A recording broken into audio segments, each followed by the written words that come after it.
right, I think we're live on Facebook and YouTube. Let's get TikTok is also live, so okay. Let's get our co-host up here. Choma, welcome,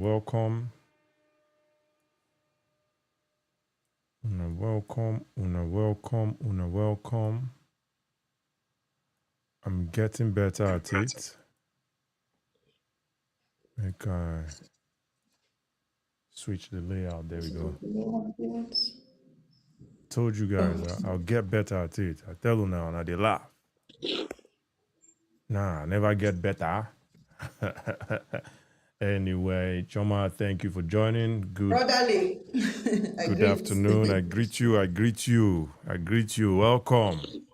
Welcome. You know, say if they call Nostradamus of politics now, then they call you. Nostradamus. If they call Nostradamus now, then go call Choma. Choma is the Nostradamus of politics. I'm Biapalo is the doubting Thomas of politics. Yes, so and why with the jail? Because we go debate and we go argue about you go say fair enough. Yup. You go say once you talk that you're fair enough, you mean say you don't see say road no day there. Road no day. Who's that digging? You know, but definitely, I had that show last night. You weren't there. You know, I was talking about P2B strategy or inexperience. You know, in so many ways, he's just showing a lot of rookie behavior. You know, amateur time. You know, and it's a shame, man. It's sad. It's sad to see. I don't know. I mean, the thing people forget is that either way. And let me make this clear. I'm still rooting for Obi. This is why. I love for people to learn mistakes the hard way. Okay? Because this generation, particularly our generation, if we don't learn by witnessing this in real time, like you are of the age to vote now, right? We have this conversation in real time. Because we they blame other people saying that generation put us for this mess. But the mess we go put ourselves in. Because we don't want admit say we never do the work or we never add 1 plus 1 make it no equal 11 make when we do one it go equal 12. So I am rooting for Obi. I actually want him to go all the way so that and not because people can just say this rigged against us, but so that they can understand that preparation is one thing, hope is one thing. It's okay to have hope and dreams, but if you don't prepare, that door of opportunity no go open. Absolutely. If you don't prepare, the door of opportunity will not open. You have to prepare. You might have some shortcomings here and there. It's normal, but you still have to prepare. Still have to prepare. Obi doesn't seem to be very prepared. Anyway, I don't know. We can keep talking about this, right? Because it's we'll talk about our later. Absolutely. Anyway. Welcome, guys. Welcome. Yep. Welcome to the Biapalo Show. I'm your host, and we have a co-host here today, Chioma. When I know say that her last name, I don't know what they do my tongue, but the middle name and the last name no go great. So think about it this way, Kachi. I will not have you not put respect on my last name because Muna Hagotu. So think about it. It's like Akani Hagotu. Okay. So in writing Igbo, the O that you see swallow the I is Ahai Otu. So the O don't swallow the I. You know, I become Ahagotu. I cannot miss it. Me and you know that the same Ahagotu. I should be able to say Ahagotu now. Now, wow, Ahagotu. But you said it.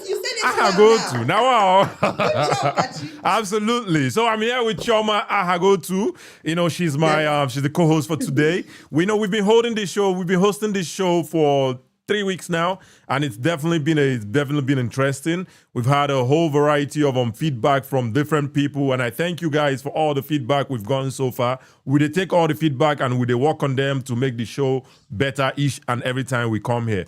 We're gonna have a good show today. I don't know, Choma, do you have anything to say before we get into it straight up? Yes, of course. You know I always do. Welcome, everybody. Thank you. Thank you. My crew from Facebook watching me on Kachi TV. Thank you. I salute you guys. I see your handwork in the comments when you leave your comments. I read all of them, even if I don't get to respond to every single one. We do appreciate you guys being here today. This is a conversation that has been ongoing now for maybe about 3 weeks, and you guys have shown support, just like my brother Kachi said, and we thank you for that. We thank you for being here. You could have been anywhere else in the world, but you're here with us, so we do appreciate you for that.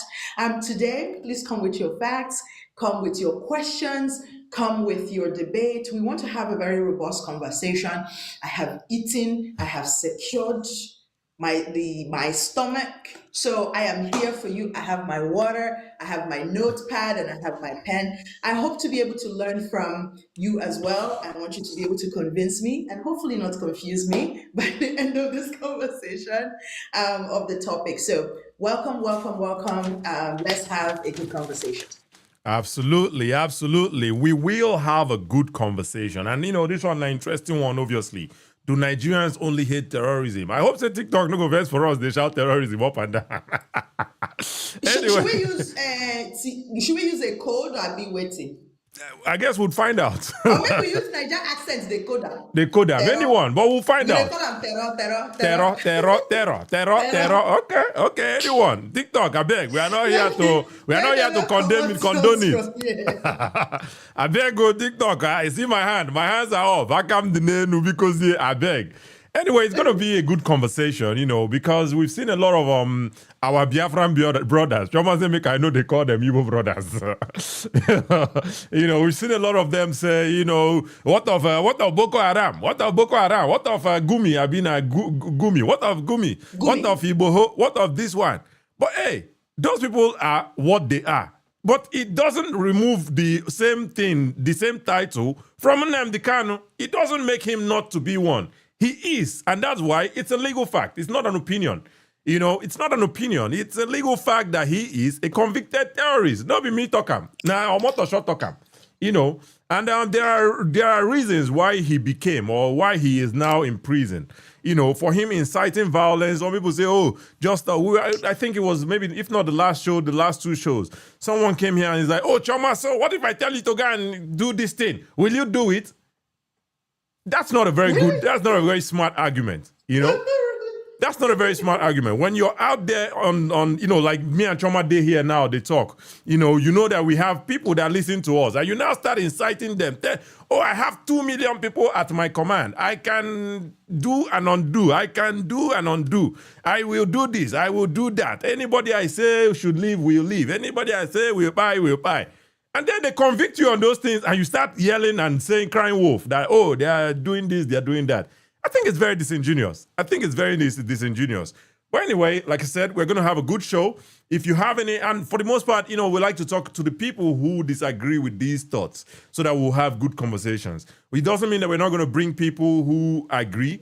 But then it's going to be a very limited time to speak to you because, that's not why we're here. We want to talk to most of the people who disagree so that we can have, good conversations. But Choma, any thoughts again? Kachi, I'm going to have you indulge us today with the fact checking when people come up here so that things can be defined accurately. You guys know I'm a stickler for that, so that way when we talk about the terrorism, that word is very specific under the law. That word does not require your feelings and your sentiments to be true. Yeah. So it will help us if we all have a baseline of definitions of what these words mean. So that when you're going to talk, say, it is not terrorism. It is not terrorism. And we tell you that it is. I go say, Brother Kachi, find them for waiting dictionary talk. Because sometimes waiting dictionary talk and waiting the law talk are two different things. And what I realized that a lot of Nigerians do is they don't realize what Nigerian law says. They think that American law, for example, is universal, and it is not. It only protects me. It doesn't protect you. So if you don't know what Nigeria defines as terrorism, you may have an emotional reaction to this. But I want you to sit through it, and I want you to also check the facts, double check it too. if we say convicted terrorist, that is not a matter of opinion. That is a statement of fact, and we will not maybe waste time going back with your definition of it.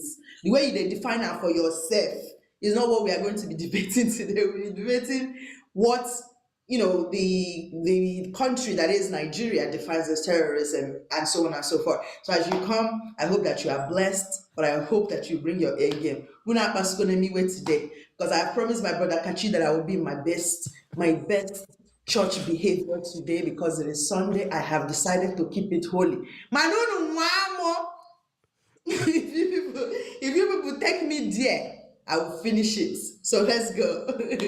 Yep. Today na Sunday. You go keep them holy. When I don't hear them. Today is Sunday. King. Welcome, guys. Absolutely. And talking about fact checking and all that, right? The same fact checking. Another guy came the other day and he was like, "Oh, Igbo people are a sect." I say, "We know be sect. Igbo people are a segregation. We know be segregation." Sect and segregation are not synonymous. I don't even know if these people even understand like these things, these concepts that they come up with in their head. And that is even the most issue. That's the biggest problem. They don't understand a lot of these things. I held a show the other day, for 30 and below, Igbo youths, to talk about why they steal this Biafra thing, right? And what I've noticed is that a lot of them, just like myself too, when I was around that age too, now what did our papa tell us? And our uncle tell us, and at least they were honest, and one of them was honest, and he was like, my uncle say, that was literally, my uncle say that when they are sharing position, they don't share it for Igbo people. And I literally had to bring up the list of Buhari, in my opinion, I don't like Buhari. I think he's the worst president Nigeria has ever had, right? And I had to use his own list of appointments, and I had to start calling Kachiku Ibe, was this guy, the science and technology, Ubon was there.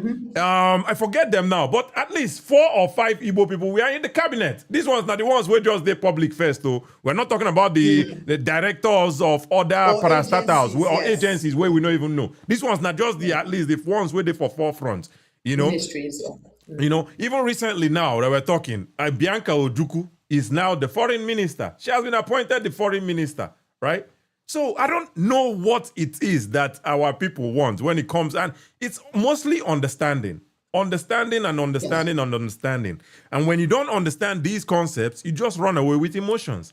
And it's really sad to see. It's really sad to see. I would have to say. That really informs our conversation today. Do Nigerians only hate terror when it is not their own? I mean, when Kachi and I, we usually have these debriefs like after the show where we're just chatting back and forth about ideas and all that stuff, and really what informed a lot of this for me when I was thinking about it was just simply because of this thing we're talking about, definition. We have to think about how consequential this thing is, right? If you misconstrue based on either misinformation or disinformation or lack of understanding about something means, right? It's like the word proscribed. A lot of people didn't know what proscription meant within Nigerian law. That if Nigeria, that is a sovereign nation, proscribes an organization as a terrorist organization, you do not need the UN or the US to corroborate or to approve or to do the same thing. So people say things like, if I was a terrorist organization, but the UN and the US would have to, what are you talking about? It has nothing to do with anything. Nigeria, whether you think it's a contraction or a zoo, does not matter. It is a sovereign nation, meaning that it has laws. And while you are thinking that those laws don't apply to you, it will apply to you. And that is why a lot of people had confusion about the conviction. Like, is this really a conviction? Like, would the UN or the UK or the US need to agree on that conviction for it to stick? And you have to wonder, you are carrying a green passport when you leave Nigeria. That is the only confirmation you need that it is a sovereign nation, that it has its own laws that apply to it, that if it defines within its own laws that you are a terrorist, and it can prove that you are a terrorist, that it does not matter whether America puts you on a list. And now, it even takes us further into the conversation, because if you're saying that you need America to tell you that. I bring it down. I say, why don't you then require America to define what murder is, for example? Like if somebody came into your house and robbed you and grabbed your shit and then can you, why don't you require the UN or any other country to establish that? And we, in all of this conversation, we lose the point that while we are arguing this, the very act that he's been convicted on is what led to the destruction of actual people that we can prove. So are we saying that those people are not dead enough? That they are not dead because the UN did not. Do you understand what I'm saying? So that's why I want these definitions to be. Please, guys, make sure that you're sharing. We are at 406. I know that Kachi likes to start us off when we are at a particular number. Kachi, what is that magic number today? Let's leave the number. But now 5,000 I always like go with. Oh yeah. Fire. Yeah, let's keep liking. Let's keep liking and hit 5K likes and get more people here. Absolutely. That horn now for our well-esteemed guest, now make us they come back here, every time. Because if we don't get all this feedback, then we wouldn't have a show, right? So that's why we come by. So it's because of you guys we come here, right? So and we appreciate you guys, right? In the meantime, I don't know, I had a ding. I don't know if that was from my side. Let me see. I don't know what's going on. But anyway, make I just shout out the people who are here in the meantime. But in the meantime, let's also keep liking and sharing and get more people to join here. We're going to have a good show today. Anyway, we have obviously Chioma, who's our co-host today. And we have Larry King, Oloye South London, Michael, Tony Jake, Oria De, Batson, Leventis, Bacheli, Focus, Ali Asau, Rock, R-O-K, Dr. Sahon, Dapse 92, we have K at Dumex, Saliu Ojo. All these people, when I shout them out, they go the comment section, they cuss me up and down. I don't know what I do now. I don't know. Now I talk. Oh. Everybody get mouth to talk. Oh. Now I use my own to talk. Oh. Anyway, Saliu Ojo, thank you for being here. Chinex Plat, Bonfire Studios, Wealthy, Rasaki, Ola, who else is here? Ola Segs, Kings, Truth Matu, Ome Udo, Akim Bolade Oladi 7, Agric Boy, High Priest, Timmy, Lady Joe, Bachelli, and all the other beautiful people here. Let's go to the chats. Did you want to say something? No, I said welcome. People, the way they shout me out and they see you now, welcome. Absolutely. Let's go to the chats and see what the people are saying while we await our 5K likes. Let's keep liking, by the way. On YouTube, if you're on YouTube, please feel free to like. And I don't know if they share for YouTube. But anyway, feel free to like on YouTube. On Facebook, feel free to like and share. Let's see. We have John Nkem. He says, well done, my people, my fellow saboteurs. Yes. We are here. We are here. Fellow saboteurs are here.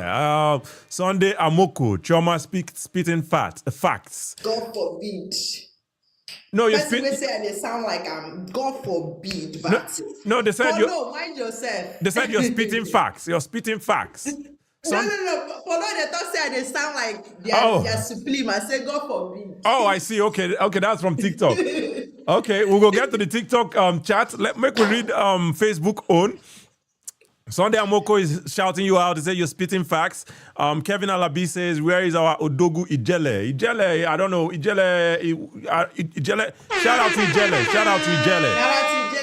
Absolutely. Kevin Alabi, beautiful Chioma. We dare your back like hunchback. Oh, absolutely. Salute.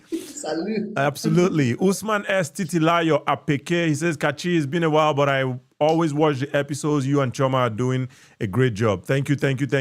Sunday Steven on Facebook says, knowledge without wisdom is like water in the sand. Saboteurs everywhere. Yes, we are going to shout out. Now we've been saboteurs. We are the 2026. Summer has been 2015 saboteur coming. 2014 coming. Me in a 2026 edition I be. So shout out to all the saboteurs, man. Shout out to Mama Sabo. Shout out to Ijele. Shout out to Halfway, the Chris, Paparazzi. Shout out to all the saboteurs. Yep. Anyway, who else we have here? Kenny Tick says, nice program. Thank you, thank you, thank you. Otubaga Titi Lola, thank you for being here.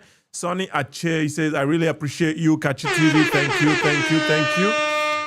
Who else is here? Adesui, seriously, Adeba doing your program from Osun State. Thank you, my brother from Osun State.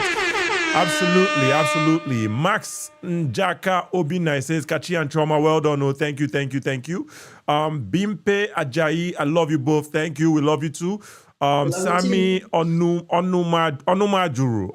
I got you guys. Thank you so much from Facebook. Onuma Juru. You mean say Anga Fula? Oh, I think it's in my mouth. Oh, my mouth. Okay. No, Onuma. Onuma Juru. Okay, Onuma Juru. Onuma Juru. You plenty. Onuma Juru. Onuma Juru. You see how Choma they give me Igbo lessons. While we are having the conversation and they get Igbo lessons, join. Thank you, Choma, for that one. Sami Onuma Juru. Thank you, thank you, thank you. All right, let's see on TikTok. I think we have some traction on YouTube. Let's see. Isaac Nye says, great show as always. Kachi, well done, Chioma, for partnering with Bia Paulo Podcast to bring us unbiased and informative coverage of the Nigerian social and political space. Absolutely. Adachieze, thank you from Facebook. Adachieze did Facebook today. Thank you, Adachieze. She says, good evening, Kachi and Chioma. Thank you. Adeola Rashid Adeogun says, I can love you guys. I can't. I guess you mean I can't. I can't love you guys less. Always educating. Thank you so much. All right. Let's see. Abitoy says, they're nothing like Lagos Igbo, please. Igbo is Igbo. Confirm. Absolutely. Me, I don't be Lagos boy. I'm a Port Harcourt boy, yo. I'm a Port Harcourt boy, yo. Anyway, that's another conversation. Let's see. Choma sound okay. I see the chat you were talking about. Paulo says Choma sounds like the Azupulim leader. No, she doesn't. She sounds like Choma. Does not. Yep, she sounds like Choma, and that's why she's Choma. He sounds like me. I don't dare social media before all of you now. Absolutely. Now Now, me be the mama where mama their mama. absolutely. I'm personally me say I'm now 2021. Now I start this my Biapa law show. So it's been very recent. And I wasn't even talking about like social issues like this. I was talking mostly on, just entertainment, all that Niger stuff, until recently I kind of niched it down to Igbo social consciousness, all that political and all that good stuff. So yeah, I've been around too, but not that long. Trauma obviously, and when I was around, I wasn't following like social issues. That's why I know even they think about Biafra at the time. I was just subconsciously a Igbo man. So, the Biafran thing just there inside kind of ingrained as an Igbo person, right? But I wasn't necessarily thinking about it as a subject to discuss and, deep dive and analyze it. Is it good for us? Is it not good for us? That's where I was at the time. But anyway, let me see. Let's keep liking, by the way. Fitila says, Bia Paulo, my brother. We have actually hit 5K. So all right. We hit 5K. They listened, Kachi. Thank you. We have a show. So I don't know, Choma, any more thoughts before we get our first guest? We don't have any guests requesting yet. Guys, make sure that you're requesting. This topic today is actually for you. And the reason why I want to have this conversation is because of the free Kano. Okay? So, if you believe in free Kano, it means that you have to be able to understand why you think that a terrorist needs to be free. And you either believe that he needs to be free even though he's a convicted terrorist, or you believe he's not a terrorist but he needs to be free. But either way, that is the only reason. There has to be a reason why you want him to be free. So, if one of the conversations that also informed our chat, Kachi, is usually whenever people come to my page, my page, they always say, you don't want to talk about the terrorists in the north. You don't want to talk about the TT people in the north. You don't want to talk about what is happening in Kwara. You don't want to talk about what is happening. It stretches credibility for anybody to tell me that if you do not believe that what happened in Osu were acts of terrorism, homegrown terrorism, if you do not believe that what happened in Lilu was terrorism, Yep. why do you suddenly think that you're concerned about what is happening in Jos? And my heart goes out to people from Jos and people from Sokoto and people from different parts of the country that are facing insurgency and facing banditry and facing their version of their terrorists. Yep. But why is it that when we're talking about our terrorists, the people that are homegrown terrorists, the people who terrorize, Kachiwane, Biko, give us the definition of terrorism. Maybe we can inform this conversation because some people don't know what terrorism mean. Maybe they think say nah if it's not Boko Haram, it's not. So let's find out what the official definition is. That way, guys, as you hear it, you come up on stage and tell us why like answer the question, do Nigerians only hate terrorism? Do they believe that something is an act of terrorism only when it is not their own? Do you Yep. only recognize terrorism when it's happening in the north, or when it's happening in the middle belt, when it's happening in Jos, when it's happening elsewhere, in Kwara, in anywhere else? But you think that somehow what is happening or what has happened in the Southeast in the past 5 years, it's not considered terrorism. Why do you think that? Come up on stage, let's debate this, let's have this conversation. I want MNK to be free to have one-on-one fist fight with Obi. I I don't understand how that is. But to be fair, it will be a very losing fight because none of them look like they can physically fight. And we are also in the era of brain, so they don't they use fist fight settle matter anymore. Yeah, they use drones. Don't be analog. Oleye, no, don't be analog. Okay, you have to join us in the AI universe. Yep. But let's find out what Kachi found out about the meaning of terrorism or what constitutes terrorism. Absolutely. Terrorism, according to FBI.gov, unlawful use of violence and intimidation, especially against civilians, in the pursuit of political, religious, or ideological aims. It involves premeditated acts designed to create a climate of fear, coerce governments, or influence societies. While no single universally agreed definition exists, it generally includes targeting non-combatants to cause death, injury, or severe destruction. This is according to FBI.gov. Point made. Yep. I don't want to use FBI.org for my definition because every single definition in the world that defines terrorism is going to define it within that. Again, because there is no uniform definition. But the whole point is, if you as a group, because of a cause or an idea, whether it's based on religion, whether it's based on even your own conviction, you can be, in this case, Biafra, you are convinced that Biafra is a good move for Igbo people. If you incite people, galvanize people, and weaponize people, and people now would be people considered civilians, but we were not in war times, unfortunately for us. But let's use the word civilians that they used. Civilians in this case will be the people of Osu. Yep. These are average, regular, everyday people. These are people who are men and women, children, who are just going about their lives. They were not running from bullets or running from war, and an idea, based on a belief, whether it's religious, whether it is political, right? Those are the parameters that you would need to use when you are defining terrorism, right? You can be a religious terrorist, you can be a political terrorist, but a terrorist is still a terrorist nevertheless. Yep. So if you believe in Biafra and you believe in Biafra being something wholesome, something righteous, something that Igbo people need to be a part of, if you order people to go and buy a group of people considered civilians or innocent people, let's use innocent people because we're not in war times, and those people, through your incitement, through your orders, people go and follow those orders and buy those people in the name of that thing, it is considered an act of terrorism. Does not require your understanding. It doesn't require your affirmation. It doesn't even understand your agreement for it to be true. Yep. Okay. And the danger of not knowing what things mean is that Why they when they go catch you?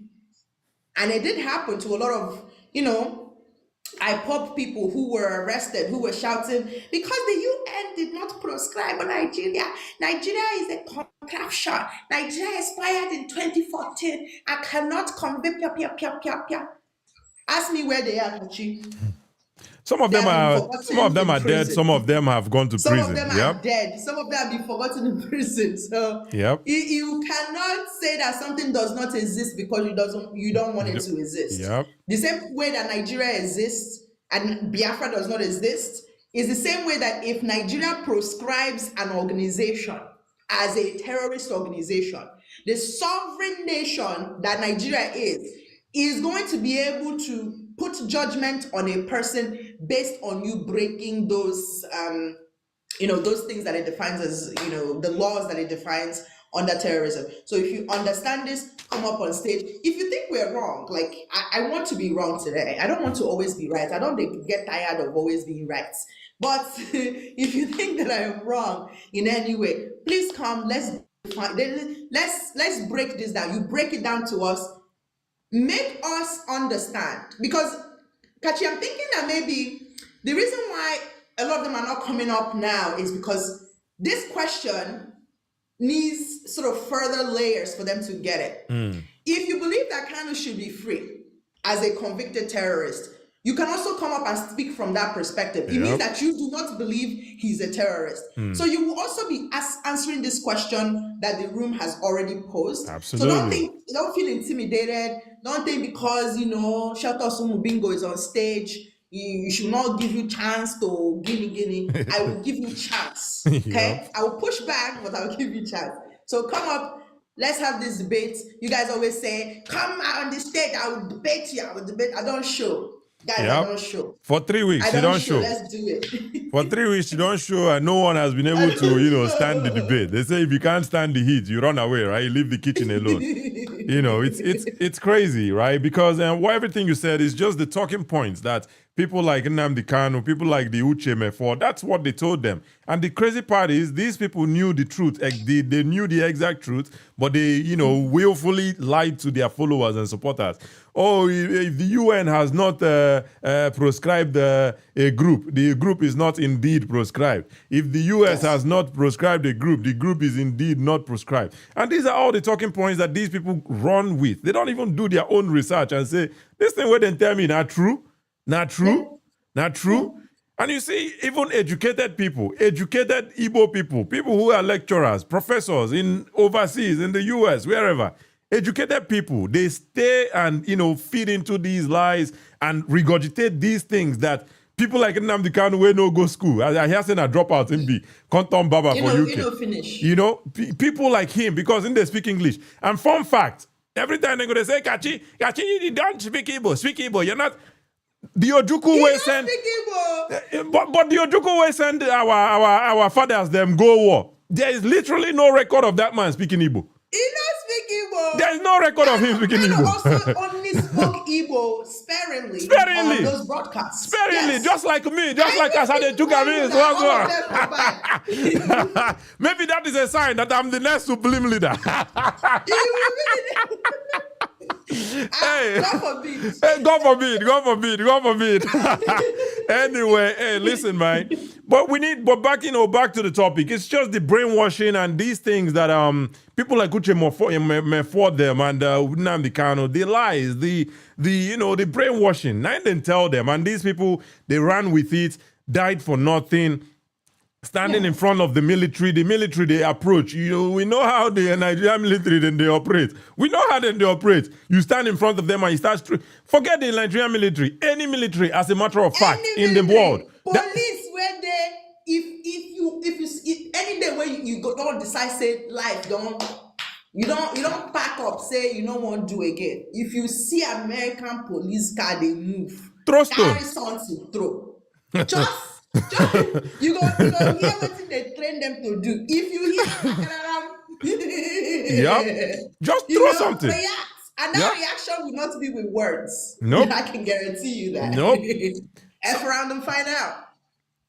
No, but we always want to make excuses and say, you know, the Nigerian military, they overdo this, they overdo it. No, now because of what you do, oh, they are just protesting. No, they weren't just protesting. You guys, we are hoisting the flag of Biafra, not even Biafra, IPOB in this case, which is already a proscribed group, and you're saying, oh, because UN did not prescribe it. What thing concern UN and US and American Nigerian law? What thing concern US and UN with Nigerian law? Kachi, you know, say you are still a baby Sabo. So, as a geriatric Sabo, I have to give you context. So, in 2015, Kanu was in the United States speaking to World Igbo Congress. Yeah. And there were people in the diaspora, basically the audience, asking him questions about, because he essentially was asking them for money to buy Ihe Jalwaga. Yeah. And they were asking him these I don't know if you've come across that video where they were asking him questions.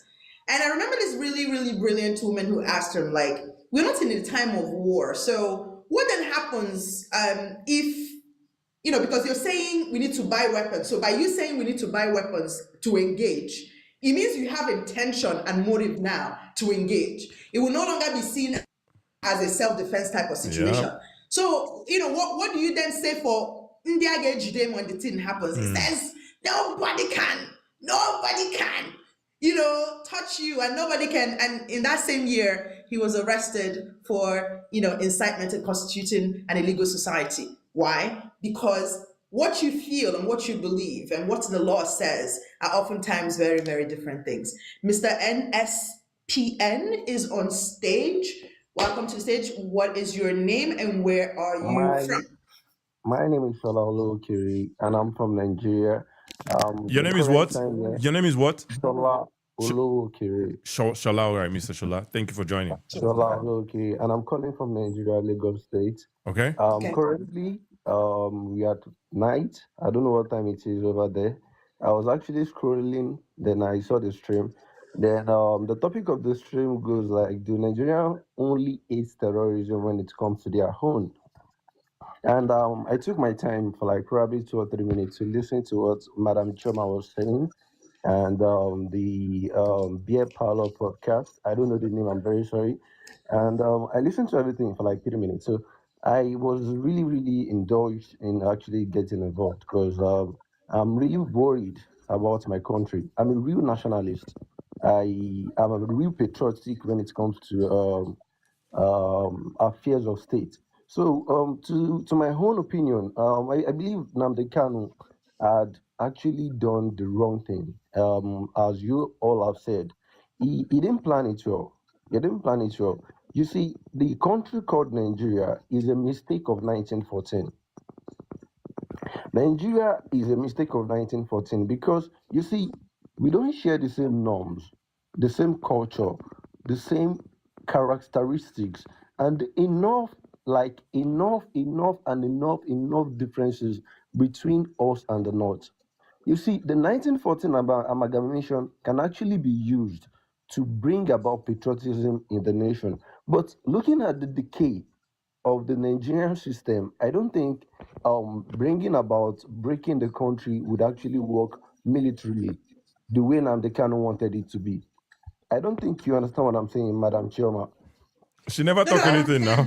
She never talk anything. I understand. I have. So I'm going, because you're new to this platform, I'm going to tell you how we engage with this type of conversation. So I interrupt, I push back, and I ask you to clarify what you mean. So the first question I'm going to ask you, because you talked about the amalgamation of 1914. Amalgamation of Nigeria is not peculiar to current day Nigeria. In fact, most countries within the whole of Africa, really, I mean, aside Ethiopia, and maybe if we can kind of sort of discount the ones who have tried to fragment, like South Sudan and Eritrea, the Eritrea that came from Ethiopia.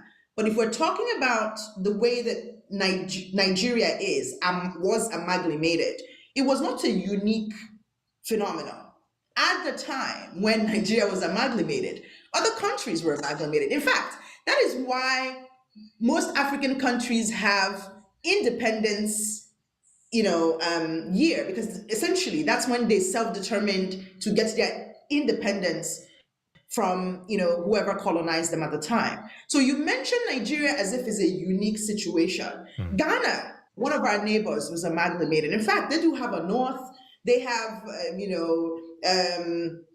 their own version of northerners. So you talk about the north as if it is a monolith. The Madam north Choma, has multiple tribes within it. So I want you to basically maybe go back a little bit so you can maybe expand on exactly, what you mean. exactly, exactly, exactly. That's what I'm going to do now. The reason why I actually mentioned the amalgamation of 1914 is not actually essence to 2025, because we've actually moved and moved that. It is over 100 years now.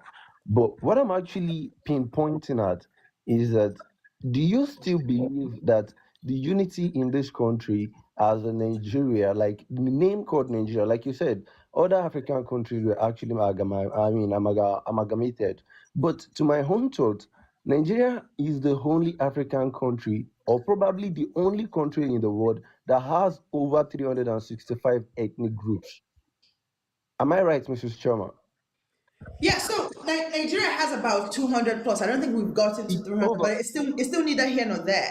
But You, you they, see, you okay, see, so NSM EPN, the way that we want to run this room, I don't want us to circle too far from what the topic is, right? You and I, trust me, ask Kachi, we can sit here for 5 hours and have just this particular conversation about that motivation. So I don't want us to sleep here. Now, okay, your whole argument, if I understand, is that you're saying that Nigeria is not one, but the way that Kano wanted to do it, which was to engage the military. military, was not going to work to No, basically break we are Nigeria. going to the way to break Nigeria, madam. It is a very simple way, and I'm a very simple student. I'm actually studying my masters in standard, in social standard, and my BSc was in political science. And as you can see, NSPN actually means National Socialist Party of Nigeria. You see, I'm a socialist, and you see, nationalism. There is a man called Adolf Hitler. There's a man called Adolf Hitler in Germany. Anytime Adolf Hitler has the mic to speak, he actually engages and captures the mind of millions and thousands of people within 5 minutes. Mr. Shola, He you is know me blessed. Shola, right? Shola, right? Yes, All sir. right, Mr. Shola, I don't know where you're taking us to with this conversation. However, you came up, you started by saying that you're a nationalist, and then you're also saying that to break Nigeria is simple. Why? I don't understand the meaning of No, nationalism. no. Let me get to the point. Like I haven't get to the point. That's the problem. That's where you're not getting it. But, I'm a but but nationalist. but but let's not again, just like Choma said, right? Let's not You're dive taking too me much out way of far. the topic, the Okay, conversation let me for just today. pinpoint it. Let me just pinpoint it. We can never be nationalistic in Nigeria because of the ethnicity. That is what I'm just trying to say in a No, but did nutshell. you understand the question that the room is asking? Do Nigerians only hate terrorism when it is not their own? I don't want you to take me away from this. Can we circle Mm, back and then I pin think, I here think, and I then think, you I answer the think, I think question? yes. I think yes. I think yes.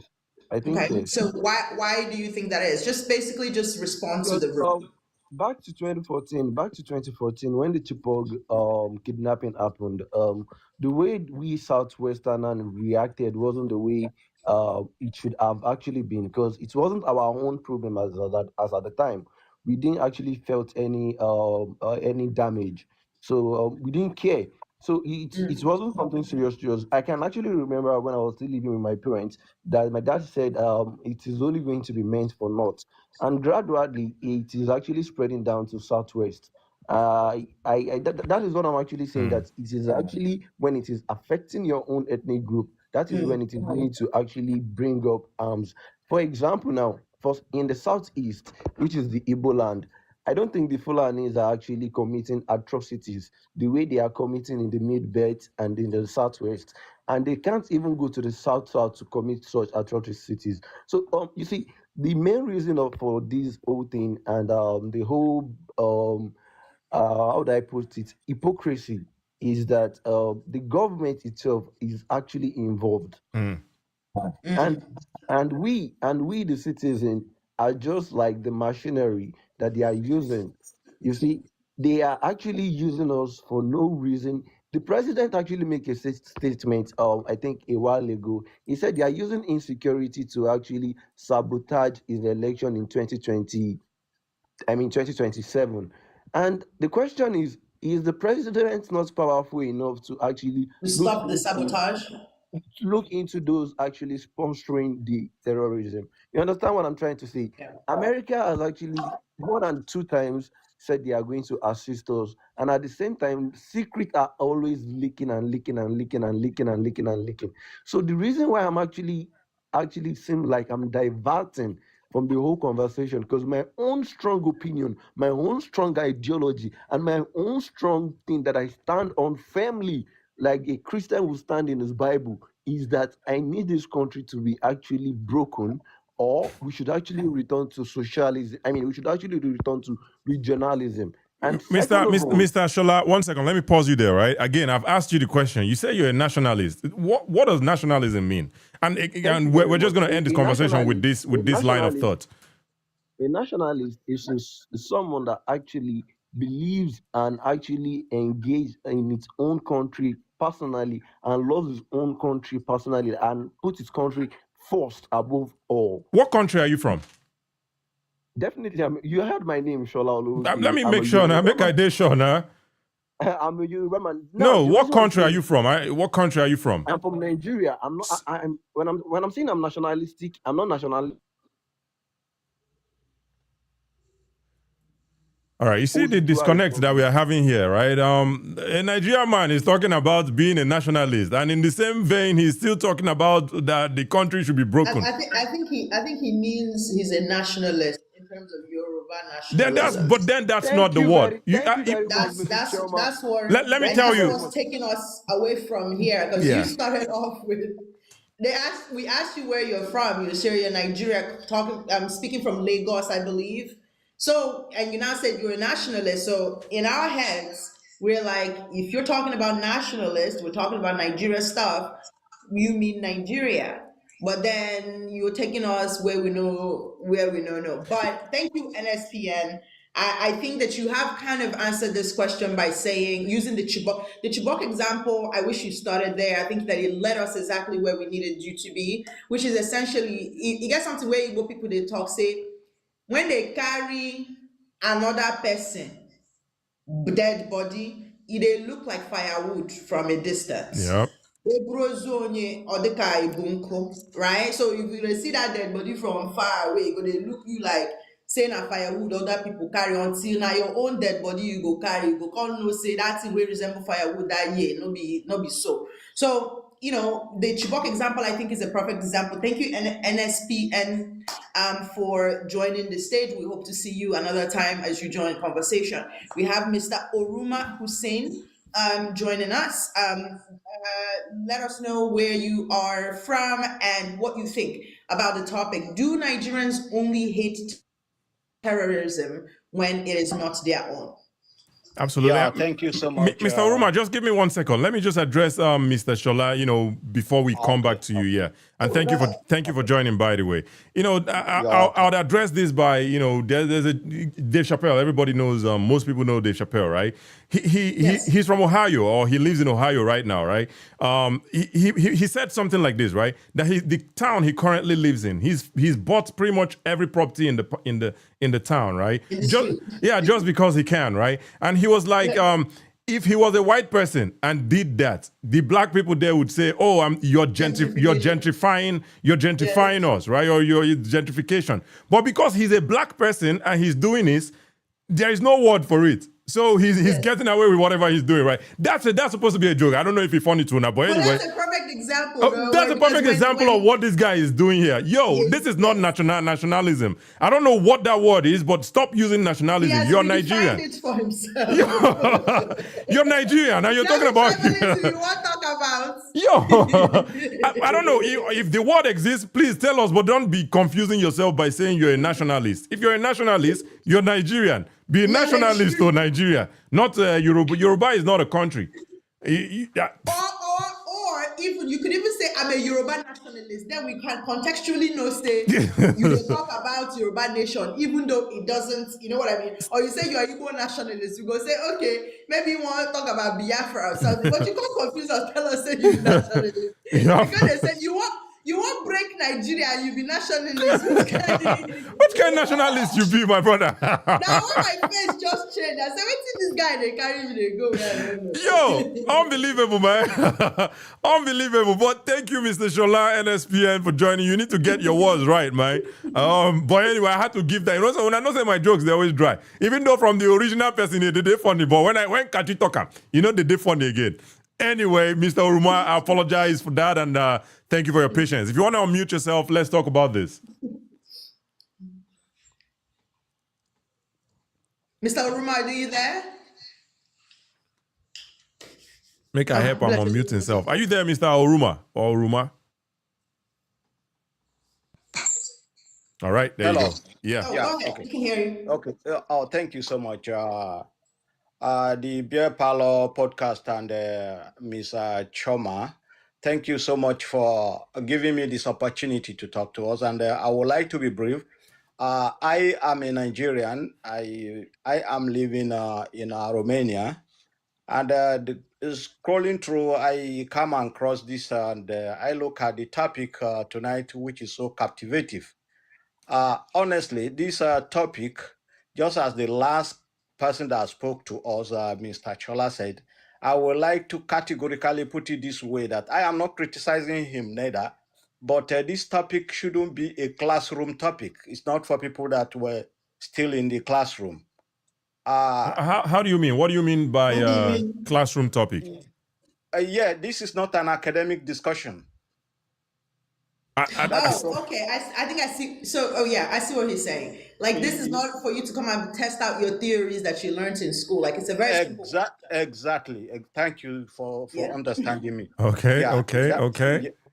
Yeah. You don't say we don't old, so that you be young blood. I mean, baby Sabo. If you baby Sabo, you don't understand. Okay. Go ahead, Mr. Oruma, I understand. Yeah, you know, if we go by our history, as in Nigeria, if we try to unravel our history, it will be a misery for us to go back to start talking about Nigeria, and so to say that now that we want Nigeria to be okay.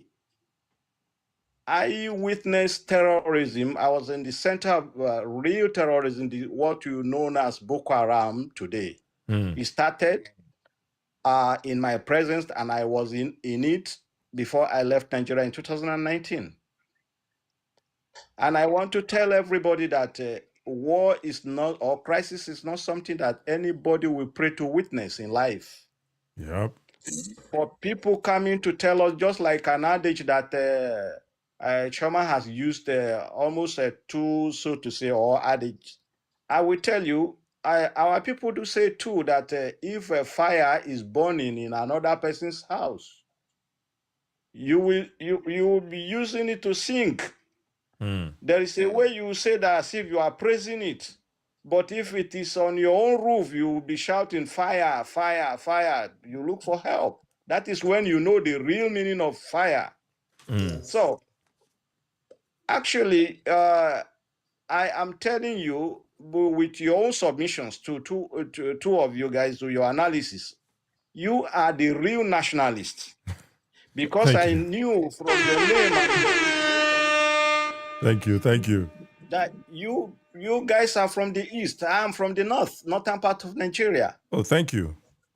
Terrorism is something that we should all denounce it. We should all condemn Nnamdi Kanu for all his actions. No part of it that call for any praises or how do I put it that will be so satisfactory.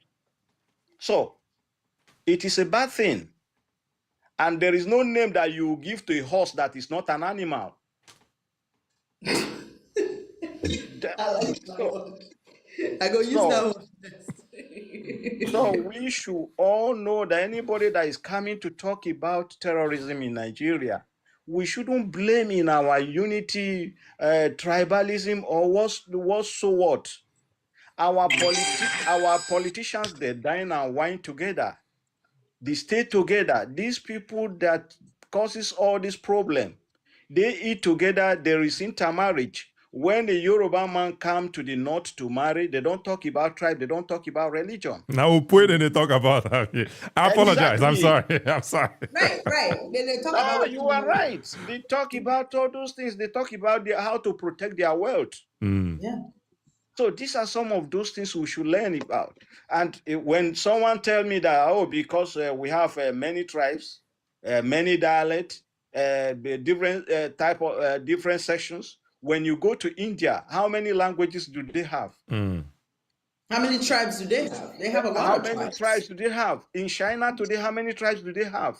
Yeah. It's only that they were very wise right from inception to have come together to harmonize. Yeah. And centralize. Yeah. And centralize because they wanted to stay together. Yeah. So why is it difficult for us to do all these things? Instead of preferring solution, we keep on bringing out things that divide us more. Right. That is so agonizing. Are we gonna do my terrorist is nicer than your own terrorist? Yep. Exactly. But all of them are terrorists.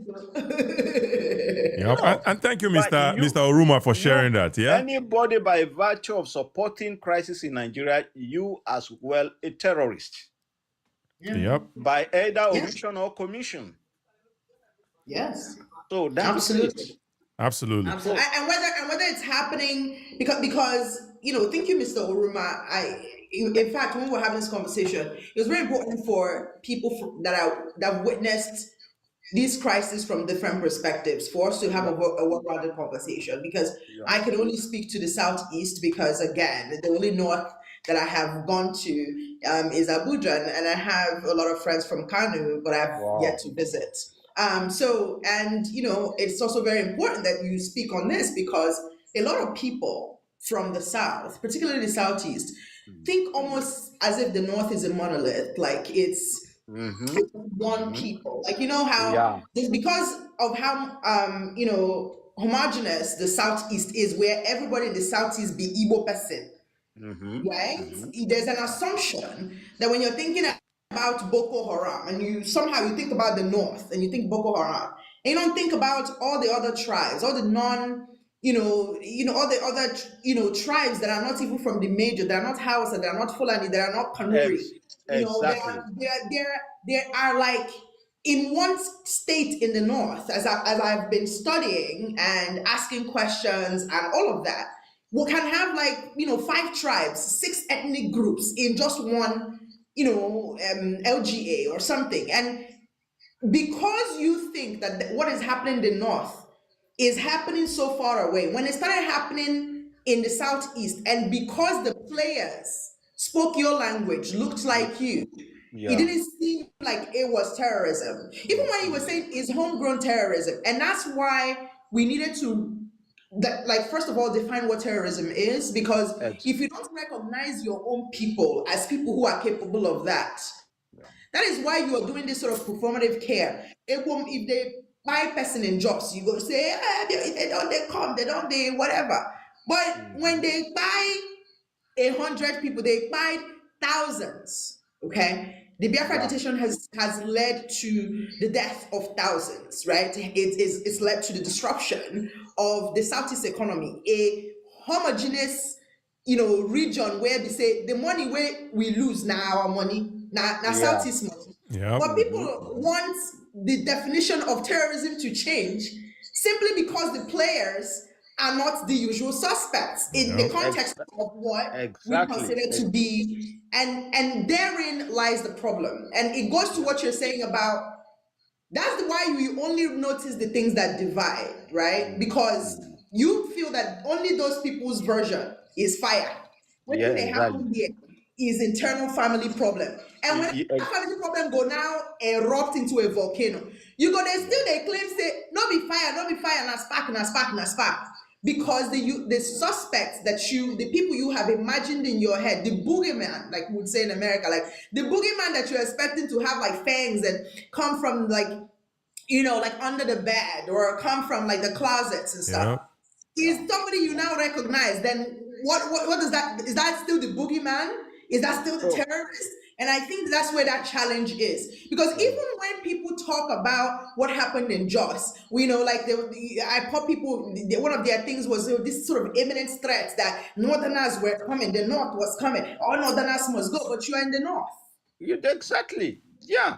You're right. You are in the North. And if you believe that everybody in the North is a terrorist, you wouldn't be in the North. Yeah, you understand, Shoma. Let me say this briefly. And if you want to use that to round up so we can move forward as well, yeah. Yeah. You understand it? It is why the major factor why you see that Nigeria situation keep on deteriorating. We don't even know the phase we are fighting to today. Because today, if corruption favors your own side, it's not a corruption. You understand?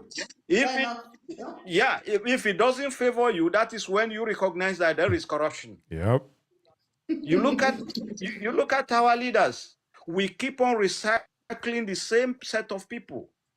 If they are not benefiting today, they will move from that party. Oh no, this party is not good. So our problem is within us. Absolutely. And the day we can come together and say that let us face our problem directly, and punch it by the face, by the eye, that is when we can be able to go out of this menace. Absolutely. Thank you so much, and I'm glad for you guys. Thank you so much, Mr. Oruma.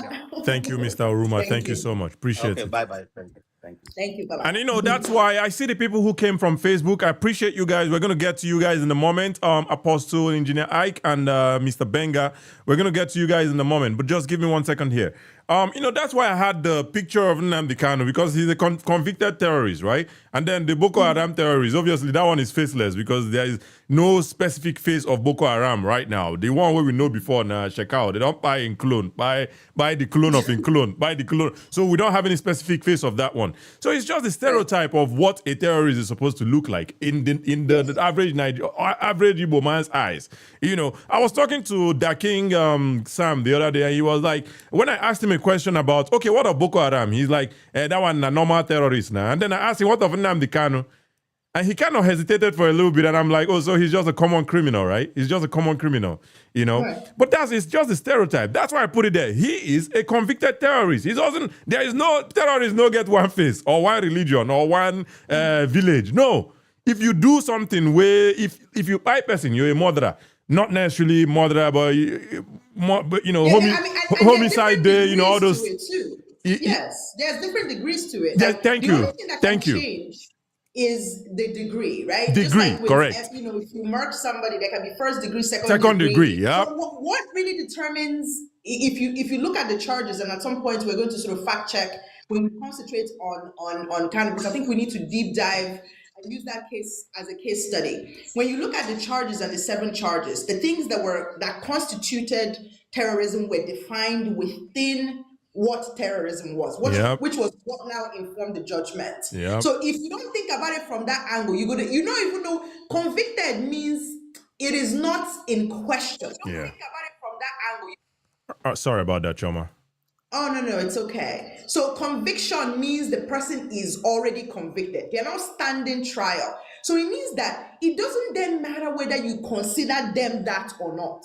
Under the law, they are now convicted. And I think if also people knew because we can talk about Kanu all day, about him being a convicted terrorist, but the danger here is that people don't understand what happens after that conviction, right? Yeah. Like, you don't understand, like, if you're a regular person who is not, say, an Nnamdi Kanu or a Simon Ekpa or a Henry Oga or a Kabiru Sokoto, for example, people who are basically serving some sort of terrorist-related charges. Yeah. But what makes one particular one might be the degree. How many people you back? How many people were you able to convince to go and act on this? Because you and I sitting on a radio now, okay? Because I have an audience, if I say something and a fraction of my audience goes and acts on that thing, it will not matter whether or not I see myself as somebody powerful enough to incite people to do something. But by virtue of number one, I don't agree say una be my followers. And they hear wetin I dey talk. If I tell you to go buy shoe, I go influence you go buy the shoe. I tell you to go greet your mama, you go greet your mama. I tell you say make you cook okra soup, you go cook am, right? It just means that all it takes is just me ordering you to go and do this, Yeah. and that is all it requires for you to go from I don't think I am to becoming that thing. Yeah. Okay, so keep that in mind, guys, as we talk about it. Mr. Miss or Mr. Beauty Palace, welcome to the stage. Kachi, I don't know if you wanted to introduce them, but I just figured they were here when I was speaking. They can just answer the question of this room. Welcome. Tell us your name and where you are from in Niger, and what you think about the topic of the room. Do Nigerians only hate terror when it is not their own?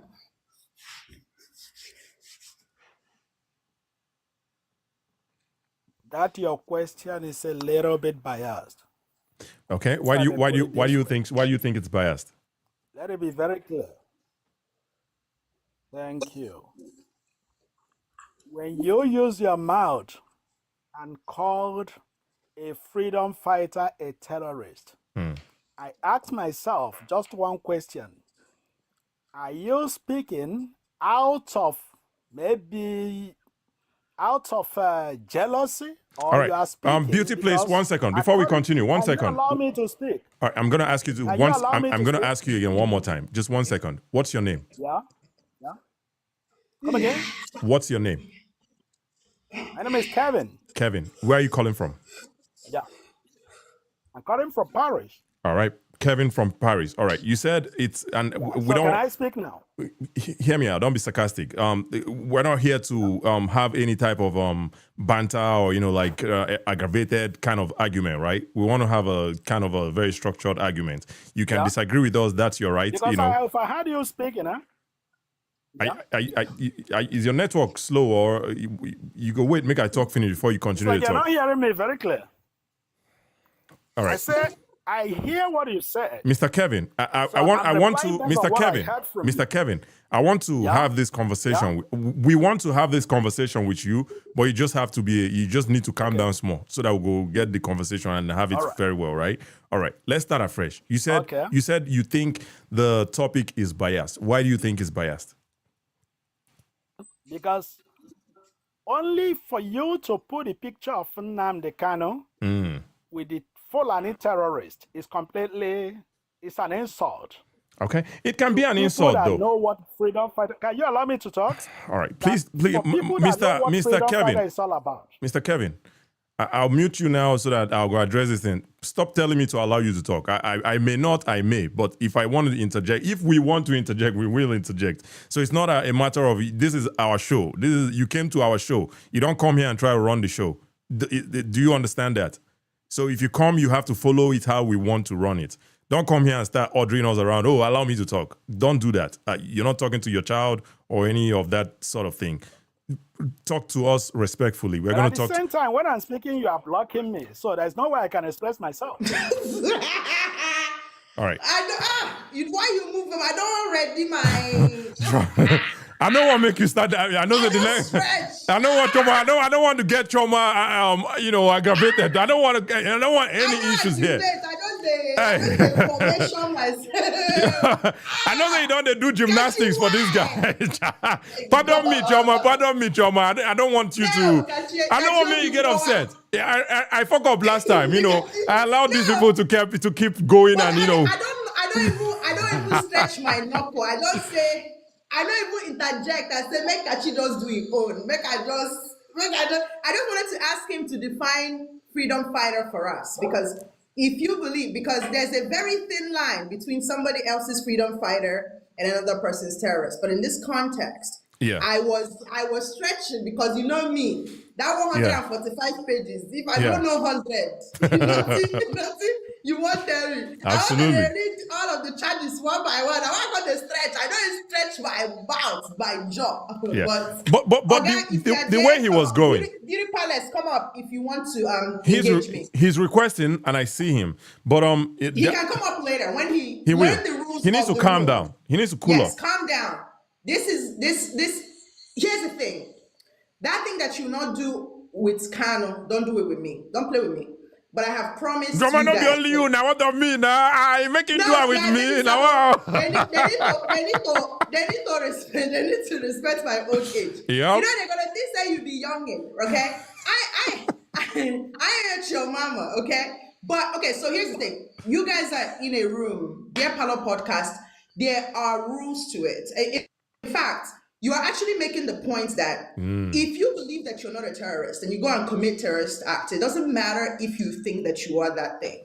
So when you come up on stage, Kachi has rules of how he runs the room. Even I, who's a co-host, I have to go by, the design of how we design the show, right? We let you do your spiel. You see, I didn't interject you this time. I just wanted you to, and then we'll just follow with questions. So if you come up here and you want to be all belligerent, is biased or whatever, your point should be trying to make me, by the time you finish talking, I go be like, I go say fair enough.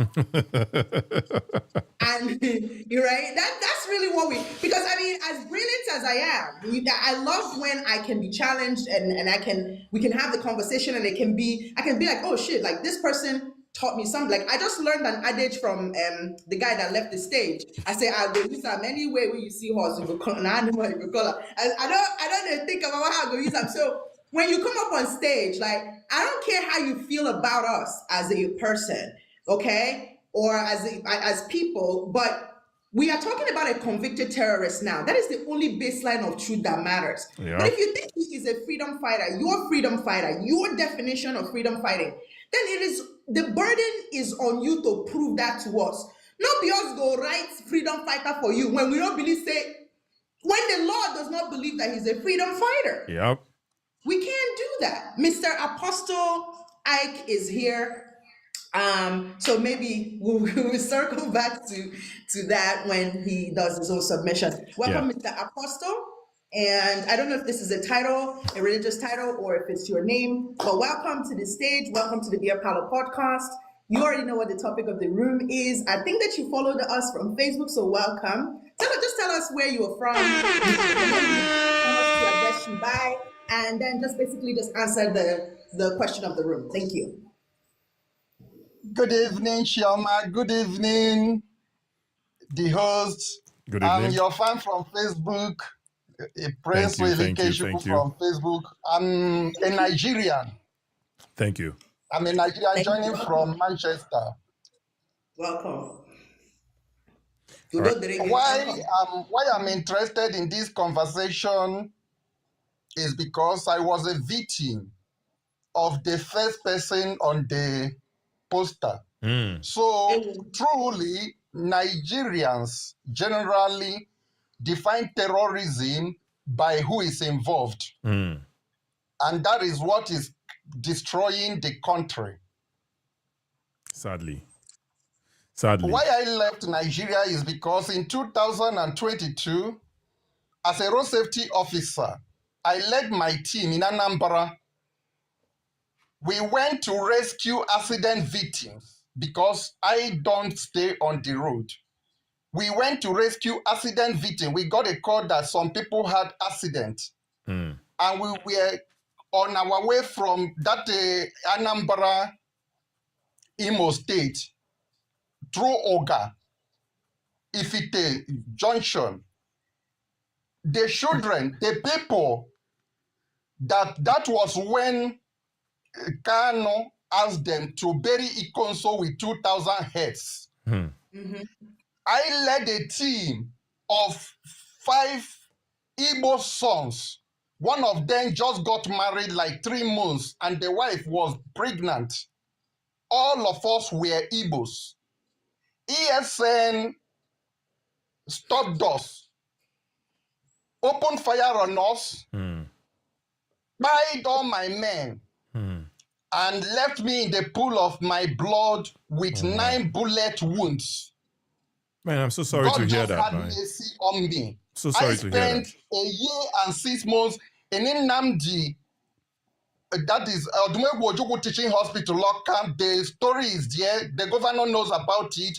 That's one of the things that made Soludo to even become more serious in fighting them. Which year was this again? Which year was this for again? the online terrorists that are here. Which year was this? Supporting him, that they know the truth. Even the Apostle, terrorists that joined from France. Apostle, I'm so sorry about what happened to you, but I was asking, what year was this? 2022. 2022. 3rd April 2022. You can check it online. Road safety officers, the news has it that we all died. They don't know that were you the one that was in the gutter? That was in?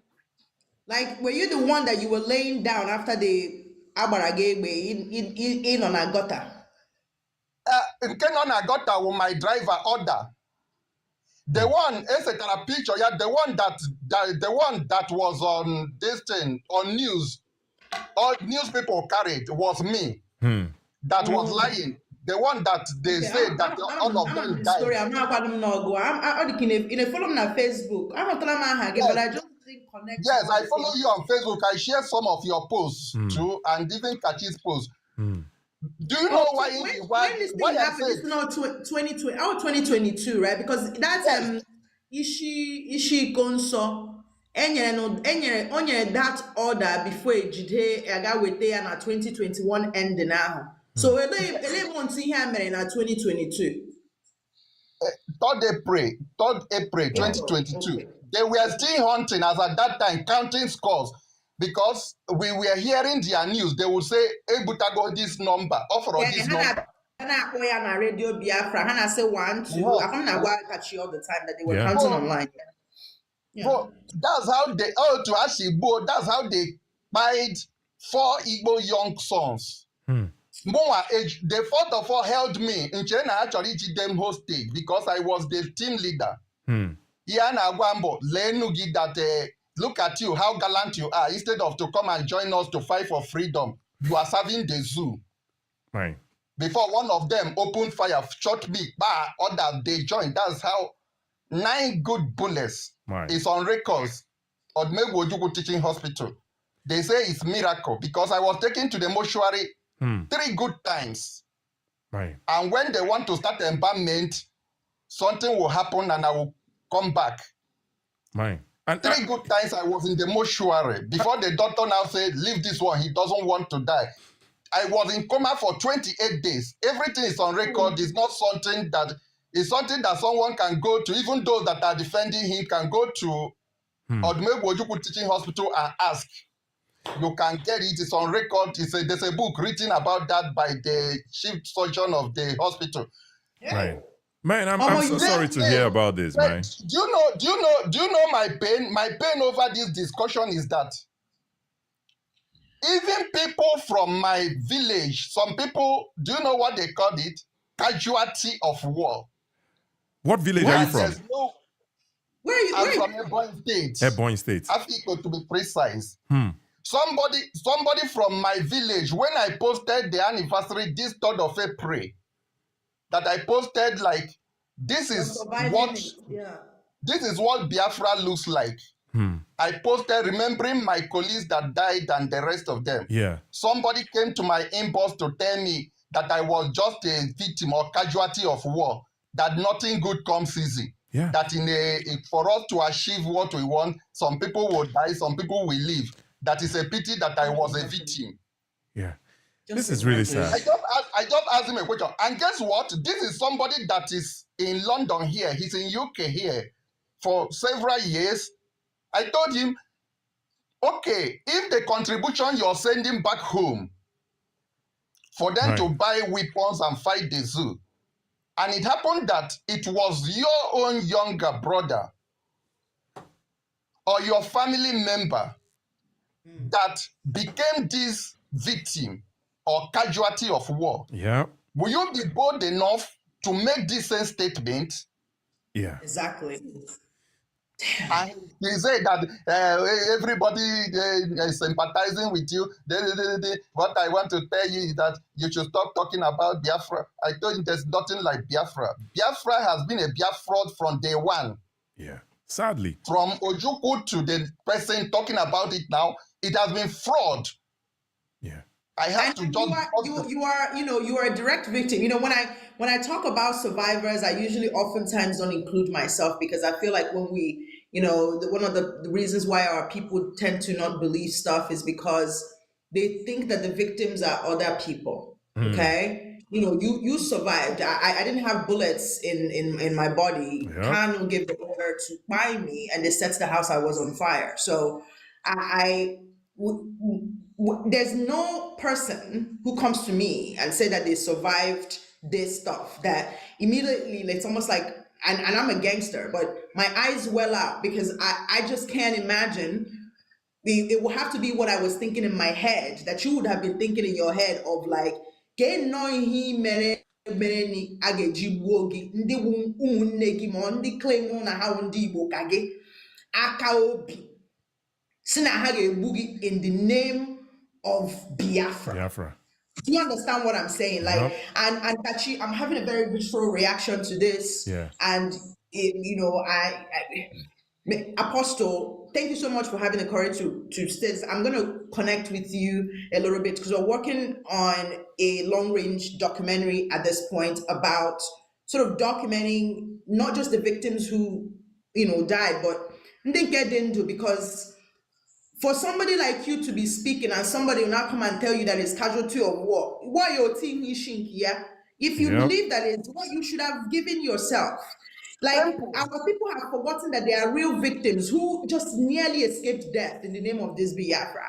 And I think that, giving these people the platform to speak for as long as they need to speak, because most of the time you have to go to therapy for these type of things, right? Yeah. Because you are it's different when na person where you don't know where they won't buy you. You go say but this is in the name of something. Yeah. And I always ask this question: if Biafra was something that was supposed to liberate us, why must we be fight? And why would Ndi Igbo people in such a gruesome way? Yeah. This was not those other terrorists. Those people we don't know. These were people who spoke like you, looked like you, probably from your same,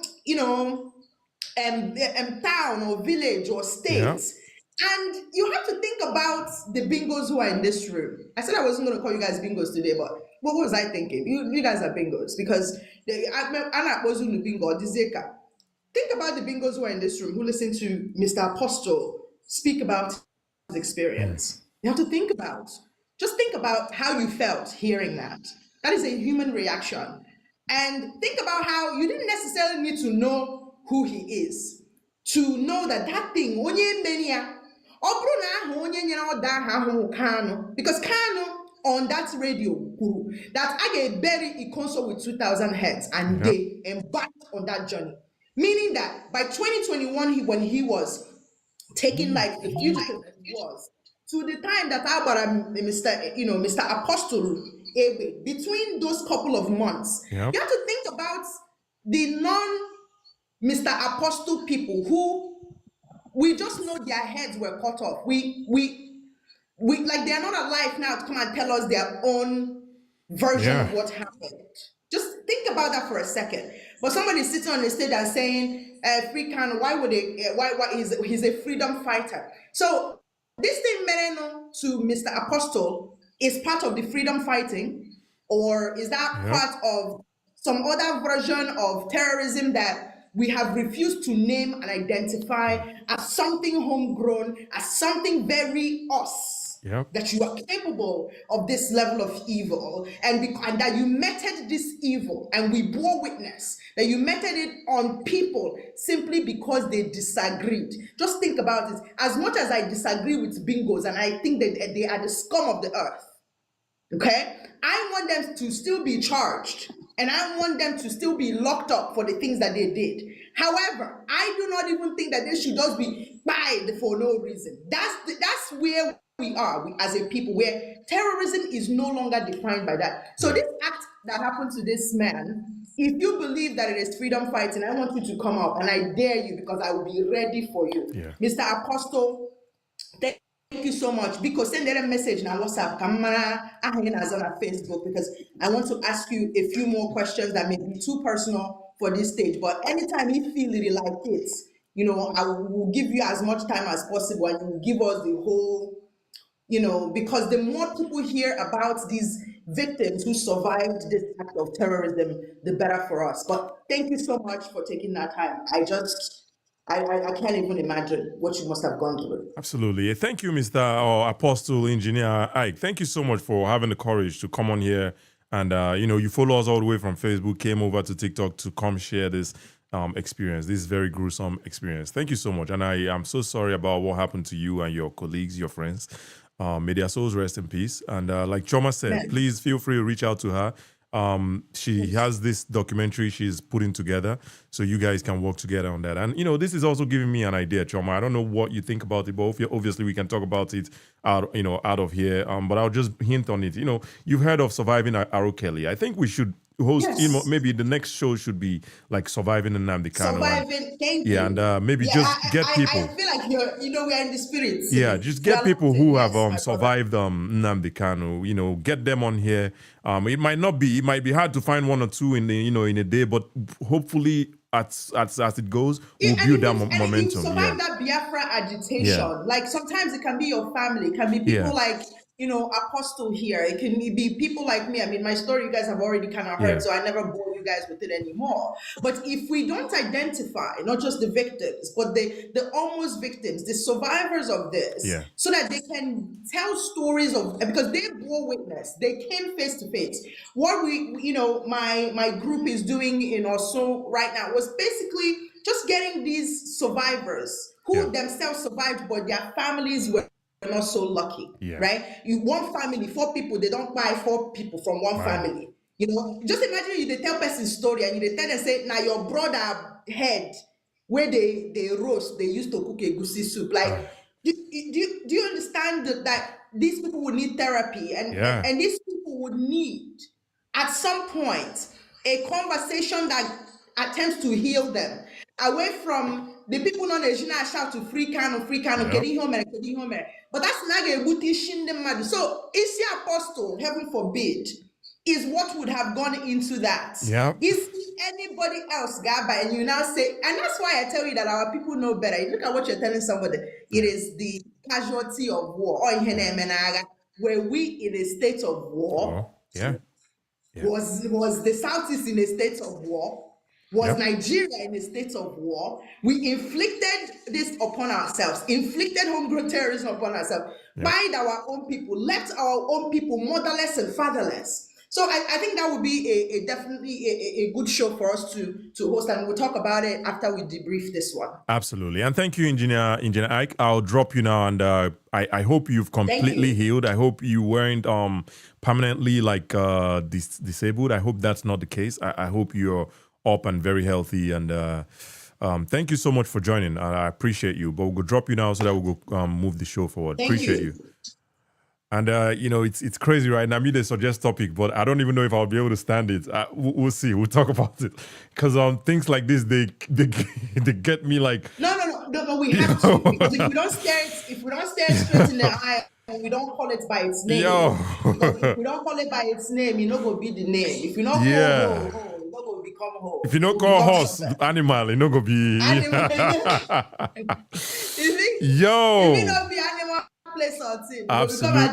Absolutely. Yo, Apostle Ike, thank you for sharing, and I'm so sorry about all the the trauma. I remember the story. I just never connected the voice or it was a very gruesome. Gruesome image of people in waters and bullets and stuff like that. So Oh my goodness. All right, make we bring mine. Oh, I don't know. All right, I don't know, man. Yo, hopefully I can continue today on anyway. I think I can, but No, we will continue. We'll soldier up. Oh because my the goodness. Themselves, they rest. We too no go rest. Yo. Okay. Yo, okay. Kachi comport, Kachi manage, Yakubu manage. All right. Thank you guys. We don't hear them now. Casualty of war. I remember when I started my show, back in December, I used to do why do you support or why do you still support Nnamdi Kanu? One guy, I remember that guy, whether you call the wrong name, but some guy, He came. He was yelling. I still have that video on my TikTok and Facebook. He was like, collateral damage, collateral damage, collateral damage. I'm like, collateral damage on your for people. For people life. Collateral damage. But Kachi, you know, see why they always say bring your mama and your papa head, make we put them. And it's not because I'm trying to be this crass, but it is because they they say collateral damage. It was a necessity of war. There is a prisoner of conscience. But that means you are admitting that something was done. The problem is you trying to redefine that thing. For you to go to somebody and you tell that's collateral damage is coming to your boy, is occupational hazard, I got no freedom, is free, all these things that you have, it also tells me the level of intelligence you have. If that's what you are running into. And I father's house, it means that you understand there was a fire. You won't make me just redefine, say no be fire, they happen, they say a spark. And we won't do that. There's Mr. Hermes on the stage. Welcome. Let us know your name and where you are from and what you think about the topic. Do Nigerians only hate terrorism when it is not their own? Can you guys hear me? Yeah, we can hear you somewhat. Well, I forget your name. I know you've been on my show before, but what's your name? Oh, okay. No, I don't really know what's going on. Like my network is, but anyways, yeah, I'll just yeah. So what is your name and where are you calling from? Where are you from? My name is MS. I'm from Enugu originally.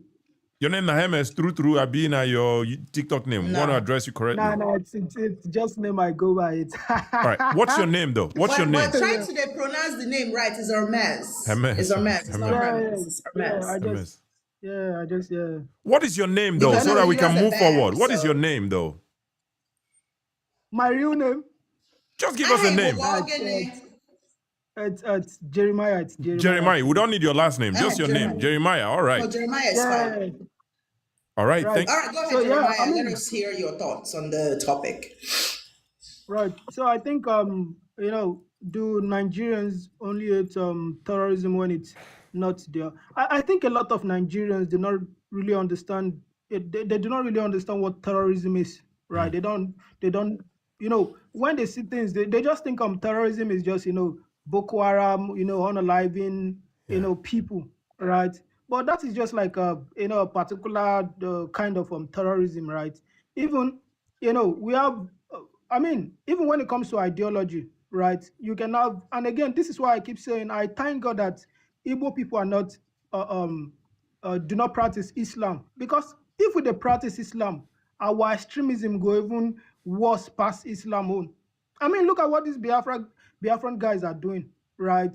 And then when you talk to these people, like, what you're doing is it's plain terrorism. They will tell you that, oh, no, we're fighting for freedom. This is not how to fight for freedom. How are you fighting for freedom of the people that you're unaliving? You they pious, you talk to you, they fight for our freedom. It doesn't make any sense to me. Yeah. And this is the question I keep asking.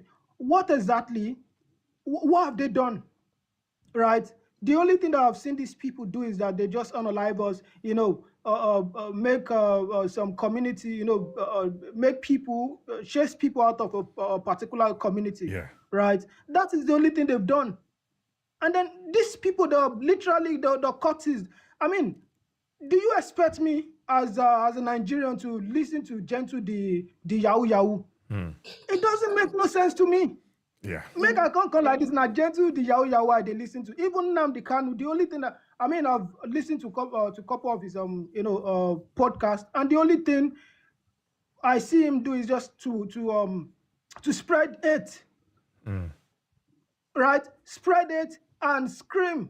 That is the only thing that this guy. And I don't think any logical person should be listening to these people, right? Yeah. And this is what we have in our hands right now, where we have people that are not even. They're not even supposed to talk. Where would they talk? Yeah. Telling us that they're fighting for our freedom. No, and then but it's good. It's good to also give them an audience, right? Because like I said, when I cut these clips and put it back up, people can hear and criticize, and they too will go back and watch and maybe hear themselves saying, spewing all that nonsense. That's why we have Choma here, we have myself to push back and fact check and have them understand that, like the guy that was talking about freedom fighting or freedom fighter, he didn't, this is the deflection tactic that they use. They know, like Choma said, they definitely know what they are doing is wrong. They definitely know, but they don't want you to say it. That's why they keep deflecting. I want to take you on that goose chase or rat chase or whatever it is, right? But it's important to have these conversations with them, not just the victims, but with them as well, so that they too can hear themselves later or while they're even talking and see whether they make sense. But Mr. Jeremiah, if you want to just round up in 30 seconds so that we can move forward, yeah. Right, I'm gonna round up now, and this is my question, right, to the people abroad funding this abomination in our land, right? Do they not see what this thing is causing, right? Because the people funding this thing they're not the people that live abroad, like they live in the United States, they live in the UK, and then they fund all of these things, and then people on the ground are complaining to them that, oh, they chase our grandma out of the house, so this neighborhood. The people do not even live there anymore because of these people, right? Look at what these people are doing, but still, yeah, they still continue to fund these people, and I want them to answer to truly reflect on how they've ruined Alibo, how they've taken us back to 30 years. Absolutely. Right? But anyways, absolutely. Thank you, and I appreciate what you're doing here, Beer Parlor podcast. Just wish a lot of people would wake up and realize that the path we're treading is not going to benefit us. Thank you. Absolutely. Thank you so much, Mr. Jeremiah. Appreciate you for joining. Thank you, Hermes. Yeah, thank you. Thank you. Well, Kachi, before we continue, I want to sort of read out some things on the chat. And if you don't mind, Choma, please, I'm going to just take 1 minute to run to the bathroom. I'll be right back, please. Oh, yeah, sure. So let me be very clear about something. And this is for people who come on this stage talk to us about the Biafra is not terrorism, or you say Kano is a freedom fighter. It doesn't really matter what name that you give it. And to the idiot who is, I'm glad when I can guarantee you this talk doesn't only end in social media. And I know how, I know that, because when governors and people who matter in Nigeria listen to me and they ask questions and they talk about my brilliance, you were never in the room. So first of all, if you say you're not a terrorist and you say if we not talk finish, we go meet physically, I can guarantee you, Mjidegi, I will tell my boys, I got wajigo. I get what they piago tale. Because you think that that thing in a, we are talking about terrorism. You say you're not a terrorist, but you are threatening to meet people physically. Okay, look at Wendy Igbo, this thing, because I know that you have not even freed yourself from poverty. The generational opium that is dealing with you and your family is probably why you think that your jealousy and your envy of other people who have made it, you think you can use all this, your freedom fighting nonsense, to come and suppress us in Ali Igbo. Ejidegi,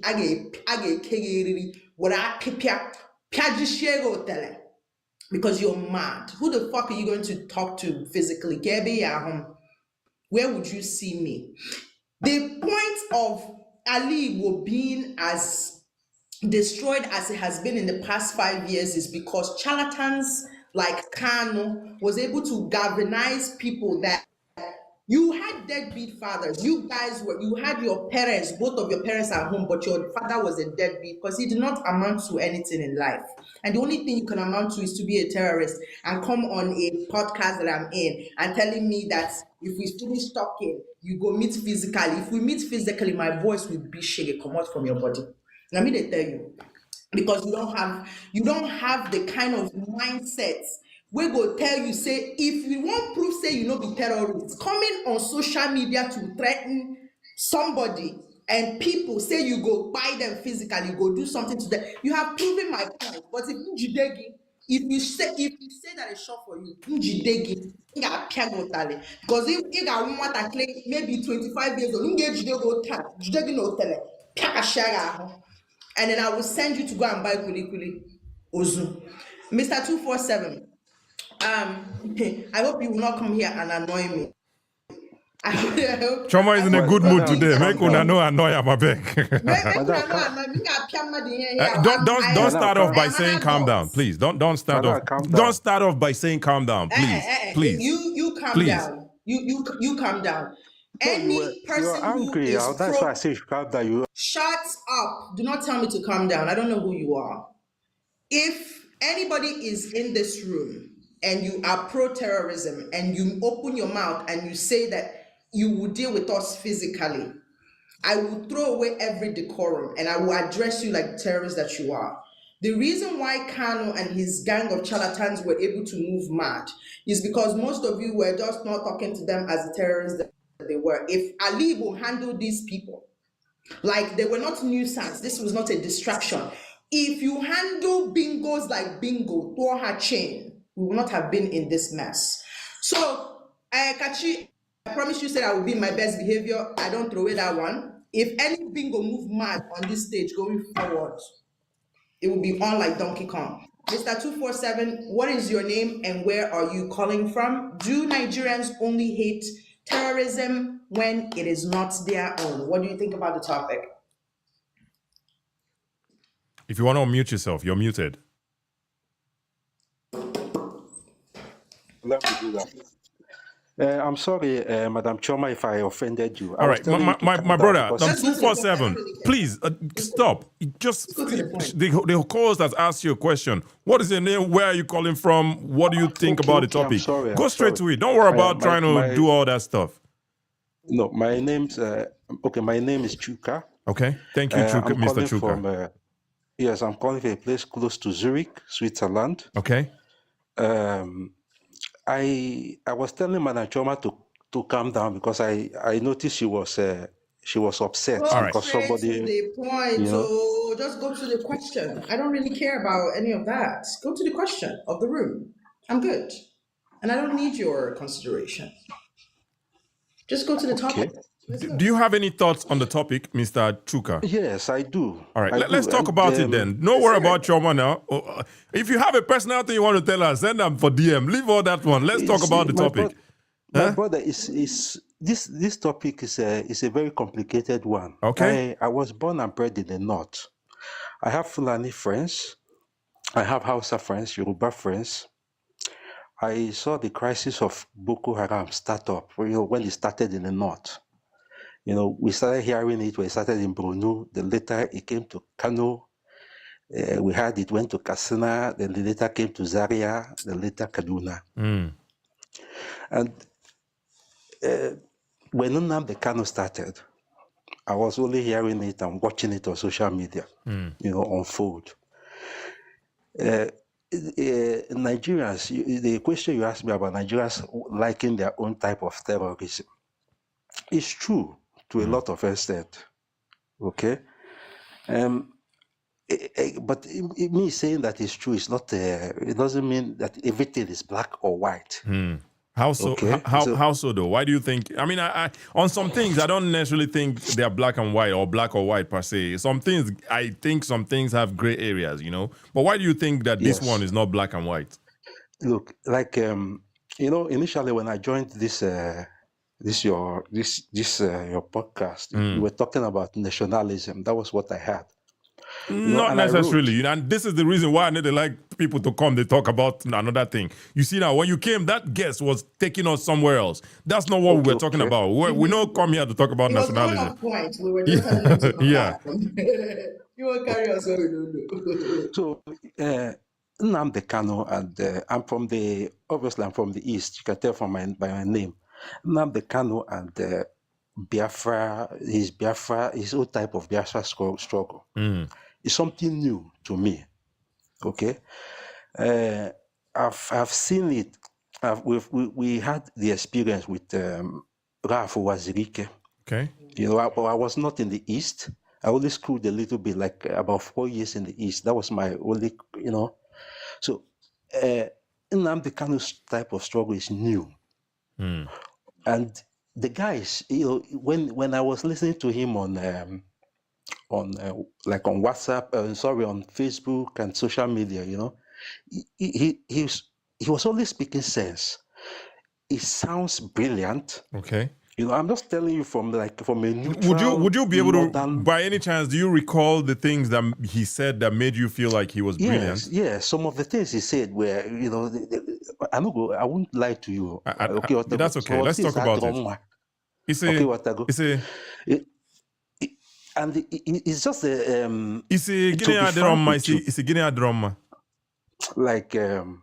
like all crimes, every crime they go Fulani.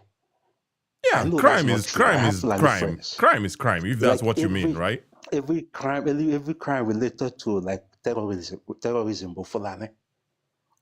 Okay, I know that can be true because my friends are not terrorists. Is that 1 second, Mr. Chuka? Is this your opinion, Abi? Is this what he was saying? Because I'm getting lost. This is what he was saying. Oh, okay. What I had. There were so many brilliant things he was saying. Look, no, I don't think you're understanding 247. 247 is saying that he was saying that Fulani was the terrorist, but they were the sole cause of that it cannot be possible that the Fulani, the people who are the terrorists are only Fulani. Is that not what you're saying, Mr. 247? Yes, that's what I'm saying. Like, I mean, Choma, they understand everybody. I mean, if they're hungry, they catch me. I don't know what is going on here. I do this for a living. It's my job to understand different types of people. If they're hungry today, what is going on here? Anyway, go ahead. Sorry, Mr. Chuka. Anyway, so what I'm saying is that the Ibian and Igbo, if you come to our part of Nigeria, we have problems. Okay, what I think is our like this thing we are doing now on social media. Our people think that our own problems, that the other regions have no problems. Well, that's not true. You know, Ibian at the north, and we're extreme poverty, extreme illiteracy. That is everything at the extreme. Okay, what I go. So Nnamdi Kanu coming out and telling our people that they prefer a solution to our problems. Okay, what I go telling our people, no, all our problems. Okay, what I go. So, Mr. Chuka, I'm really struggling, right? Because you said that some of the things that he said were brilliant, and that I don't know wait since maybe you've said it and I didn't hear it. Choma, now you be the person where they translate. Did he say something in that regard and I missed it? Yes, he was sounding very. The guy is brilliant, just like Choma. The guy is a brilliant. If you hear him speak, he's brilliant. You can't take that away from him. The way he speaks. So my question was, or is, that you said that some of the things he said were brilliant. Are you saying that he is a brilliant person in general, or that some of the things that he said were brilliant? Wouldn't a better question, Kachi? Wouldn't a better question not to ask him what the things he said that he found brilliant? Maybe that could get you closer to what you're trying that's to get pretty much. Yeah, yes. Yeah, like what were the things? Because clearly you've already said on one part that it is, if he's saying that Fulani Nehemiah, and you don't believe that. How is that brilliant, right? How would that? So Kachi is saying, what are these things that are brilliant? Because that one wasn't. That one is not brilliant. I struggle to see the brilliance inside them because you two have disagreed. The brilliance that the brilliant part I'm talking about, you know, is his suggestion that we could like you know, really invest, like concentrate, like there's this Yoruba guy that suggested like practice true federalism, okay, and each state would concentrate their wealth in developing their own place. Yeah, if Nnamdi Kanu says that, it doesn't make him brilliant. Yeah, but that doesn't make him brilliant. That was not a concept he came up with, right? He expatiated. And Mr. 247. That's not his idea. If you notice, I've just not been doing this pushback. So here's the thing. If you say one basic thing that everybody essentially agrees with, it doesn't nullify, because the very thing that made him a convicted terrorist are not Akuru law ideas. In fact, it's not even about the speaking of marginalization. In fact, his talking points did not center on these things for you to even now say conclusively that the terrorist acts were just part of the central part of his message, right? Were terroristic. And here's the thing. The fact that the same person could order 2,000 heads discredits and negates every other thing that he could have said, because essentially, if you're an Igbo man in okay, let me translate for Kachi. Means if you're an Igbo man, I understand. like a question here, like I grew up in the US, like nobody has to tell me that I have to do a Kurulo and then I have to Gala village and all of these other things, like or have to go to Nigeria. These are common sort of tenets that you believe in by virtue of you being Igbo. So that's not what makes you brilliant, the Akurulo, or even the talk of marginalization is not what made him brilliant. And that's why whenever we bring this conversation up and I say, name those things that you consider brilliant, because those are the things that essentially you yourself as an Igbo person already believes those things. So essentially, you're brilliant. But if you say I got one mad, if you say I got 2,000 heads, it doesn't, because that one is more dangerous, and that's why we are talking about this topic today. That is why he's a convicted terrorist, because of those actions. Do you agree or not? So that we can then move on to. Yes, terrorism is a convicted based on Nigerian laws. What other law is relevant? And let me put this disclaimer for people who are ignorant about how the law works. If you have a conviction of terrorism on your record, okay, I dare you to try to do any other thing. This idea that it's by Nigeria. Nigeria is a sovereign nation. Okay, it's like saying somebody who was convicted of murder in Nigeria Mandela was is not a convicted of murderer. terrorism. Hold on. I let you speak for a very long time. So, if you commit murder in Nigeria, it is murder. Okay? It isn't just because you're not a convicted murderer in the US does not make you any less a murderer. So by saying he's a convicted terrorist by Nigerian, it goes back to my introduction for this room, and I don't think you were here when I said it. I said that the definitions don't change just because the UN or the US or the UK doesn't define it. Okay, and this is the delusion that Kanu himself was using when he was shouting about jurisdiction. We can talk about technicality in law, but that's not what this is what about. makes his conviction questionable. Okay, it is not because you have to make it look fair. Jurisdiction doesn't make it. Jurisdiction doesn't make it questionable. If I come to your house and I murder your mother, it doesn't make it questionable. But how you bring me to justice is whether I am convicted is important with too. enough evidence. Hold on one second. Do not interrupt me. Okay? There is nothing questionable about it. If you are bringing in technicalities like where did this person commit the crime, then you are not only disingenuous, you are an idiot. Why are you an idiot? Because you're not saying that a crime was not committed. You are bringing in a technicality that is a legal maneuver. What does that mean? It means that you cannot undead the victims in Lilu and also. You cannot undead the part of the 2,000 heads. You cannot undead the victims who died from that. You are just saying that he should not have been convicted in Nigeria. Maybe he should have gotten 6 years instead if the UK convicted him. No, like that's Henry not what I'm saying.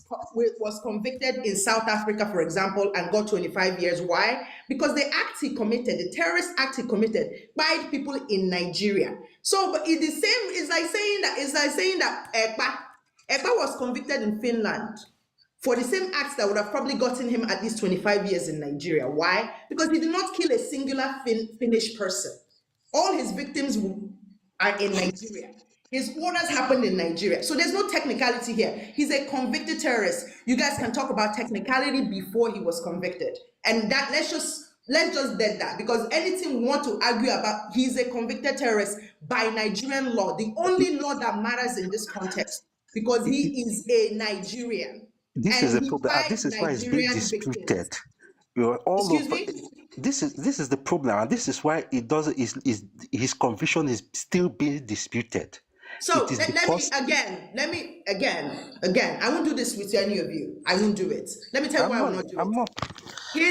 Hold on. I'm not trying to argue. It's late. I'm tired. I'm not trying to argue. I will never be able to argue with you. You know why? Because you're not intellectually at the level that I am. For me, you're sounding like Nnamdi Kanu when we started. Teaching you. Let me tell you something. when you convict somebody, there are opportunities for you to go to court, okay, to appeal. You are not appealing the judgment. What an appeal is to find out if during the trial, if there is a way that the state made errors in the procedures. It is not in question. And let me make this clear.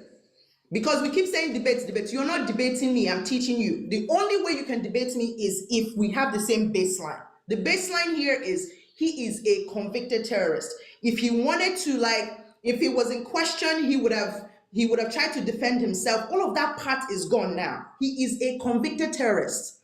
Now, that is why he can now try to do appeal. You must go and read what happens in an appeal. An appeal is not going to think about his guilt or not. It is thinking about the procedure. Okay, so don't come and say is in content. We are not arguing. He is a convicted terrorist. If you can't start from that baseline, you are not qualified to have a debate. I can teach you, but we cannot. And pull up, and please, when you're coming up, don't come and be telling me what you think. Pull it up, what a convicted terrorist is and what an appeal is. When somebody is appealing, the judgment is not going to change. The judgment can go up, it can stay the same, or you can find the things that happened during the trial, okay, that were not done right. That is what you are appealing. And I know that some of you are not well versed in this, but you think somehow because you see a woman here, you're not going to have. Please don't do that with me. I'm not doing that. If you think that I am incorrect, pull up the case, pull up the conviction, and then pull up what the definition of appeal. Or we can bring any Nigerian lawyers who are in the house to come and fact check me. That's the only that is the only submission that I can take into this. Otherwise, you will take us into a rigmarole of whatever. Mr. Brother Benga, welcome to the stage. Kachi, sorry if you wanted to say something. Go ahead. No, there was. Shall not be you been the they tell you that this guy they confuse me. They translate. They do Google Translate. I want lock him in where I want lock him into. The guy was all over the place. I couldn't I asked him a simple question. He kept going around. Like you say, his brilliance. What is the brilliance here? You say he contradicting yourself back and forth. I'm struggling to understand. You they help me to translate. His conviction is in question. Is in question in which country? Kachi, before Mr. Benga even goes, you see that thing that I made in my submission, and I said, just because you say it's Nigeria, we know they two rate Nigeria like that. Once you say Nigeria, don't they fuck up for a long time? Yeah. Nigeria is a sovereign nation. If you are convicted, Ngwanu, use the same passports now as a Nigerian where they don't convict you for terrorism. Go use and go try to enter America. Go use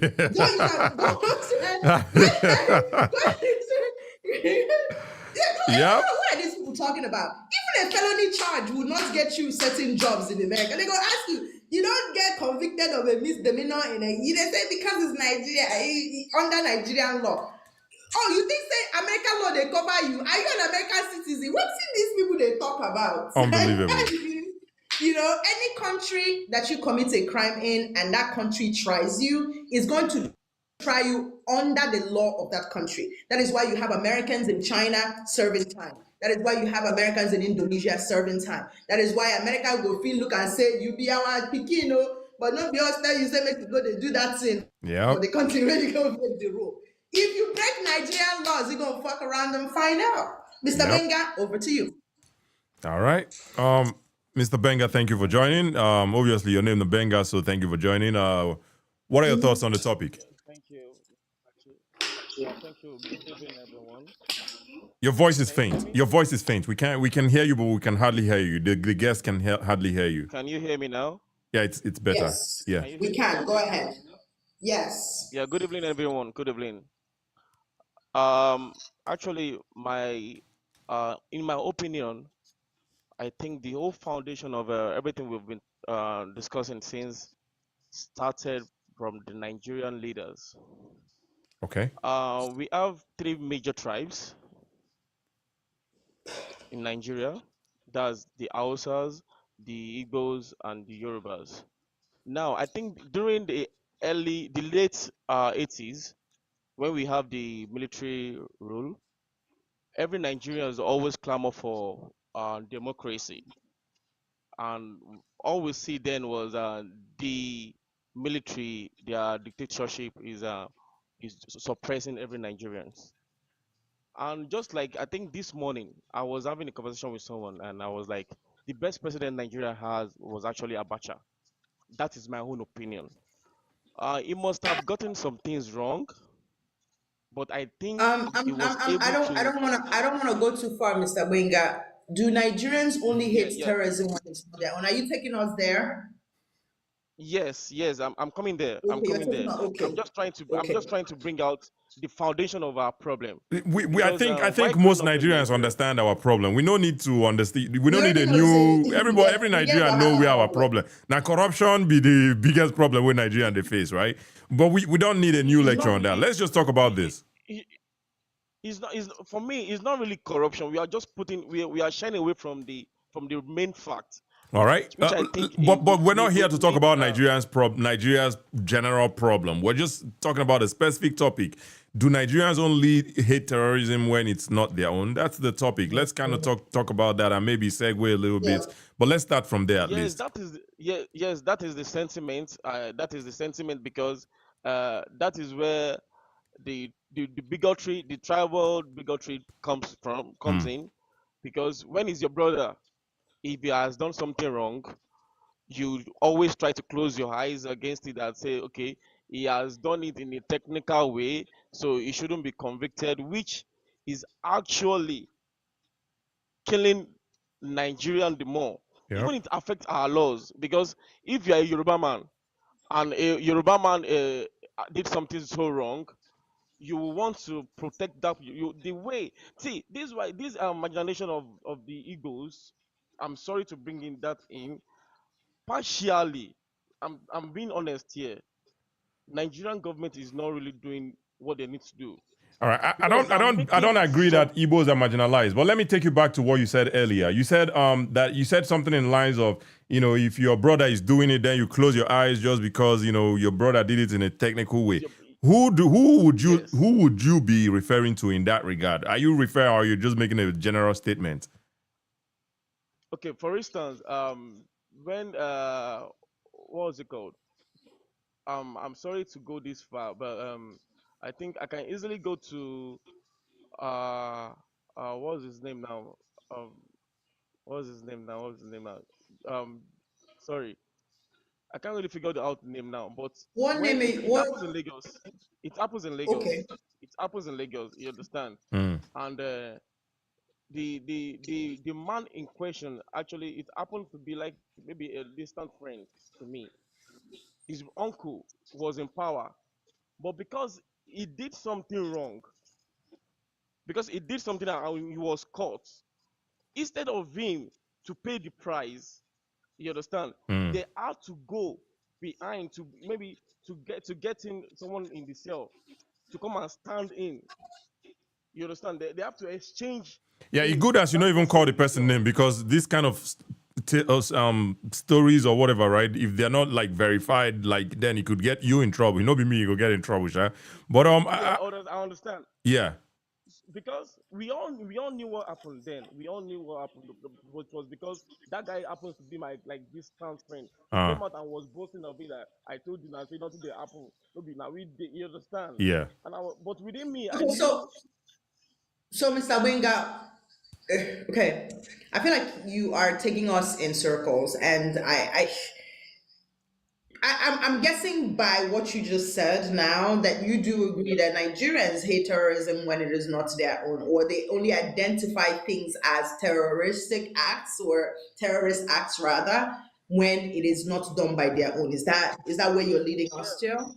yeah, Okay. Nigerians only hate terrorism when it's not their own. Absolutely. If you want to Okay. use I that, can to just round up so we can move forward, that would be Yeah, very so that helpful. we can, yeah, so at least because we can now check you up as say you agree. You agree? Yeah, Say we can say yes, you that. agree. I agree on that. So, and that thing is really affecting the country in a negative way. And Absolutely. I just believe Of course. I just pray God is going to choose a very good leader that can change. God, no, they choose leader. Where Oh, God God. no they choose where God This no they always choose Peter leaders. they play this in politics. Now, God go call, yo, let's not do that. God no they God Let's no not do nothing that. concern God for But thank Nigeria. you, Mr. Benga, for joining. I appreciate you. And I know you joined from Facebook, so make we blow siren for you. Thank you so much. I appreciate you. Absolutely, absolutely. Thank you so much, Mr. Benga. Thank you so much. Yeah. All right, Dede Chris is requesting. Dede Chris, this one for we define bingos. We are looking for bingos. So I know you are on our side. You are most likely going to agree with us. But you are here. You are here. Let us hear from you, and we keep it going. Thank you, Dede Chris, for joining. Good evening, Choma. I greet you. Yep. It's a very straight one. You see, at the infant age of this terrorism, everybody want to welcome them. They are celebrated. People gather to feed them, give them food. They are our own. They are here. That is why the thing grew. Everywhere you have record of these things, you see the community, the host community. They are the ones who welcome them, who celebrate them, who see them as their saviors. They give them this story of, we are coming to give you paradise overnight.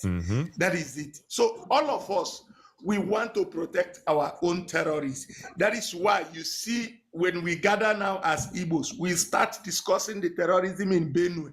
We start talking about Plateau and Kaduna. But the moment you mention Imo State, everybody goes quiet. We don't want to discuss that area. So it's a straightforward thing. Let me not waste your time. I'm not like Benga. Maybe he needed to drink water before coming up. So the truth here is that we want to protect our own once it comes to terrorism. Nobody wants to discuss. They will say, why are you talking about him? You are a fellow Igbo. You are supposed to. That's what one man was telling us on his page today. We are not supposed to condemn because we are Igbos. If we see Igbo terror, we should praise him and give him names and awards because he is our brother. And at the end of the day, now they suffer that pains. All those who celebrated Boko Haram, they are paying the price. Everywhere you see these things, they are homegrown. Just like every other problem, the people around know who is responsible, but they try to protect them because they are our brothers. It's as simple as that. Thank you. Absolutely. Thank you, Dede Chris, for keeping it simple too. And definitely, it's a very straightforward topic, but I don't know why some people come and try to want to go around it. And I agree with you. You know, when it comes to Indi Iboton, I don't know about Hausa people, Fulani or any other area where they deal with terrorism, right? But when it comes to our turn, we go to give them names. That's what Dede Chris just said. We open mouth, they give these people name. Isn't that something? Isn't that something?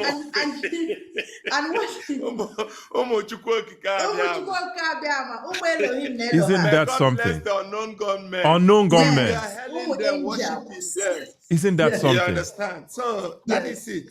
Now we they protect them. Absolutely. Absolutely. And if you really think about even beyond what De Chris just said, Gachi, it's important that I reiterate this point. Our people know better. You know, I used to think it was, and this is when, you know, before I used to be kind of like, I would say things like, I would call them bingo, but I will use bingo like sparingly. But there was a time I was using this in abundance because you know exactly what him and I make it, and that's why whenever I say they suddenly, do you understand what I'm saying? They suddenly have a reaction to it. Why? Because if you say that this is right, you should not be able to recognize it elsewhere. And that is why they do all this sort of deflection. But why are you not talking? Why would I be talking about what's going on? I've never been to Jos before. But you know where I've been to? During campaigns, pretty much at least all of Imo State, I have gone to every local government area. So, and something is happening in my state, also happening in Anambra State, that is also an adopted state of mine.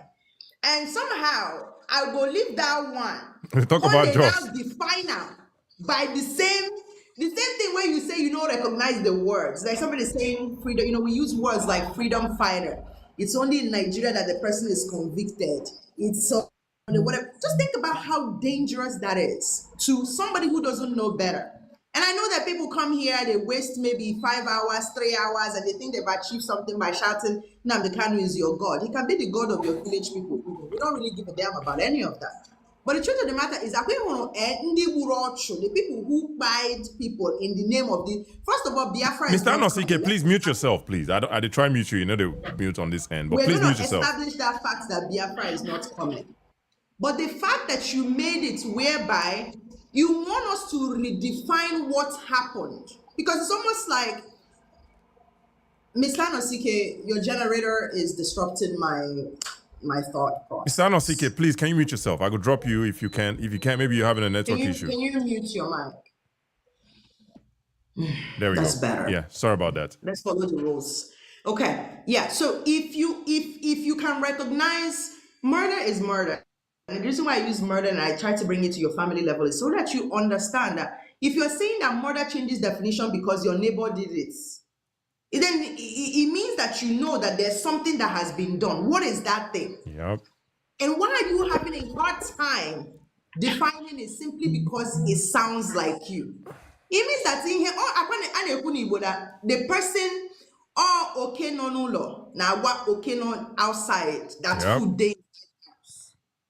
Okay? So there is no way that a stranger, because I don't know about your village, Kachi. I don't know Minagakwa village. But if you got to my village, Tom, off your mic, off your mic. I'm Minagakwa village, Kachi, but we will die. Off your mic.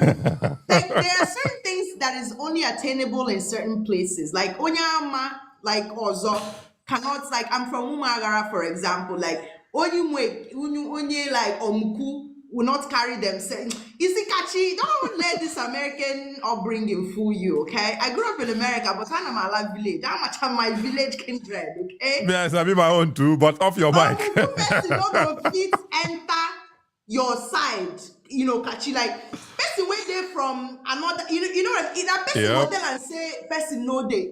Person no day house, gates they open, give them key. Do you understand what I'm saying? So if you're claiming somehow non-jozo batrana line, you're saying that the person passed Enugu states, passed everywhere else, can't enter inside Lilu womb, can't go into Osu. People will be victims, and waiting they blow my mind to say people will experience this thing.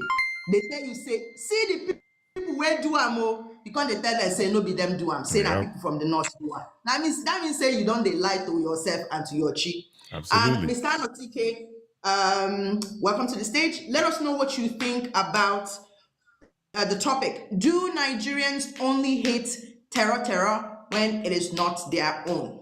Absolutely. And thank you for that one, Choma. But Mr. Anosike, his stuff is still loading. And if you can hear me, when you come up, please mute yourself. Make I read some chats on the people who don't here for a minute, because they matter as well. Let us read some chats here and shout them out as well. And then we continue the conversation. But yeah, let's go to Facebook. Kende Babajide, thank you so much for the stars. Appreciate it. Let's see who else is here on Facebook. Abangwa, I think those in Igbo land that clap for the terror are those that donated their brains to Nnamdi Kanu and co. Absolutely, absolutely. Abangwa, thank you for being here. Appreciate you. Rema Integral, he says this guy is an Igbo. I be Igbo now. I tell you, say I be Chinese man before. Anyway, let's see. Ahmed Tijani Bello, please bring me up. Ahmed Tijani Bello, you can come up, but you have to request on TikTok at the Bia Palo Podcast. That's the only way we can bring you up. Come on TikTok. Yep, yep. And you just click on the two, like the head and the shoulder on the bottom of your screen, and then it will allow you to request and come up. Absolutely, absolutely. When I don't hear that one, so request. And also same thing on YouTube. If you're on YouTube and you'd like to join the conversation, you have to come up on TikTok and request. All right, we have Ibe Tochukwu, Ibe Ikechuku. Two of you, all right, we're not gonna read that one, but thank you for being here. Africa Wuru Edahunsi. Hey. Yeah, I'm sorry. Anyway, you guys are doing a very nice job.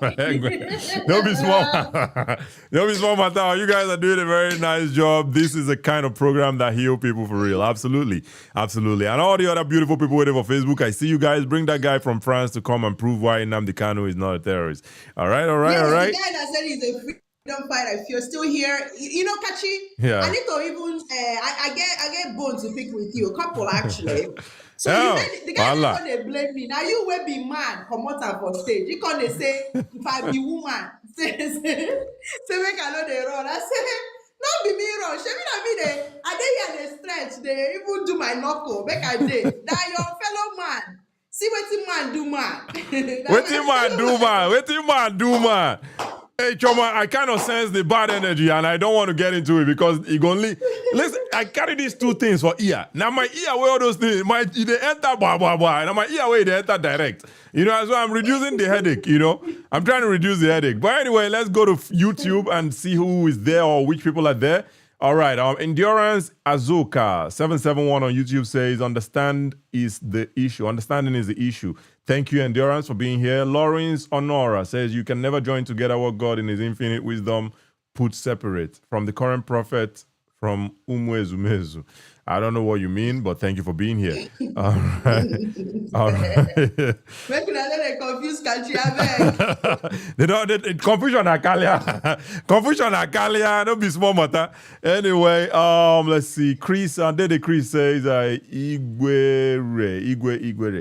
All right. Olasic, thank you for being here. Let's see, Triple K. Thank you guys. Thank you. OG Chuku Jinhe says ordinary Igbo names you can't read and you say you're Igbo. Ewu Rao.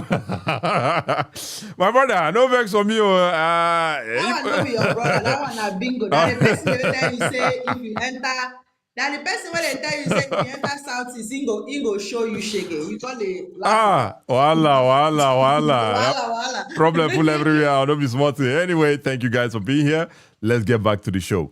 Anosike, it be like Mr. Anosike, it be like they get network issue. I'm gonna try with you one more time. If it doesn't work this time, we'll just move forward.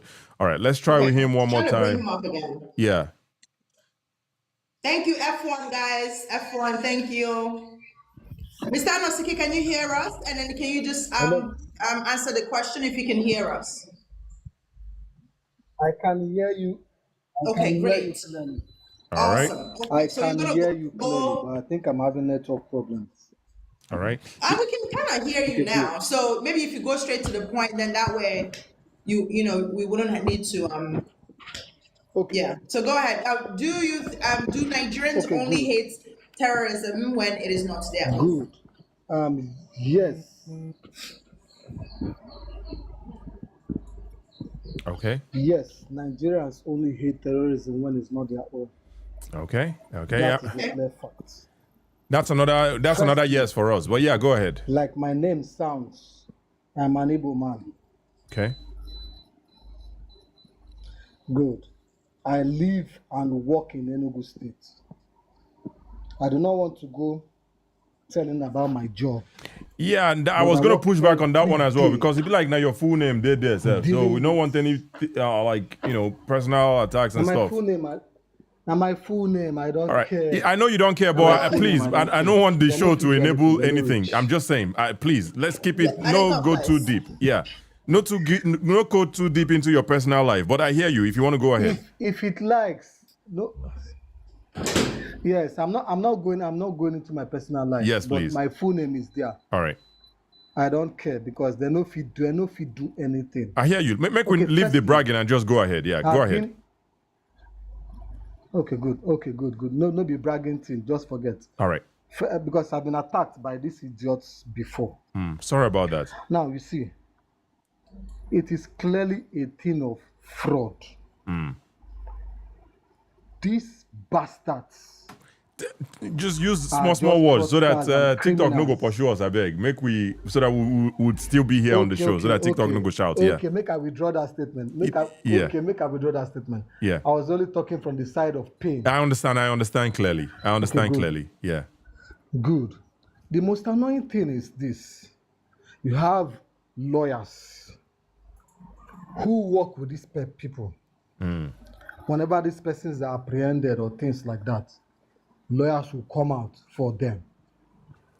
Our judiciary has spoiled so many things in the sense that when you apprehend these persons, take them to court, they're in prison. Before you know it, 2 weeks, they've come back. They start hunting for policemen, for soldiers, for people to kill. They do all kinds of kidnapping, robbery, and things like that. It is crazy. It is. It is crazy. And people who support them, who are their sympathizers, who aid them in one way or the other, are still the same Igbo people. Absolutely. For me, I just see it. Igbos are the first problems of Igbos. So as every tribe or every community. It's just what it is. Yep. You only want to aid evil. You're a problem to yourself. You keep lying to yourself. Either you are. It is. Mr. Anosike, let me ask you. I know you said specific with Igbo tribe. Yeah. Because me a Igbo man. All right. Let me ask you, Mr. Anosike. I know you I said. am an Igbo man. All right. I'm bringing down. Mr. Anosike, okay. Yeah, let me ask you. I know you said you've been attacked or you are a victim of the ESN. Do you mind sharing your story? I'm with you. Okay.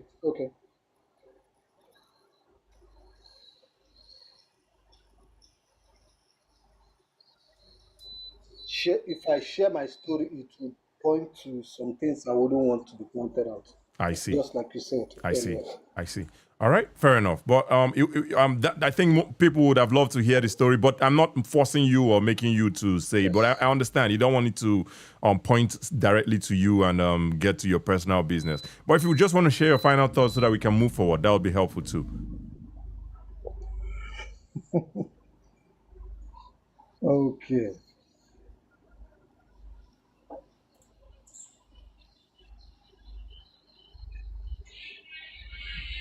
Okay, good.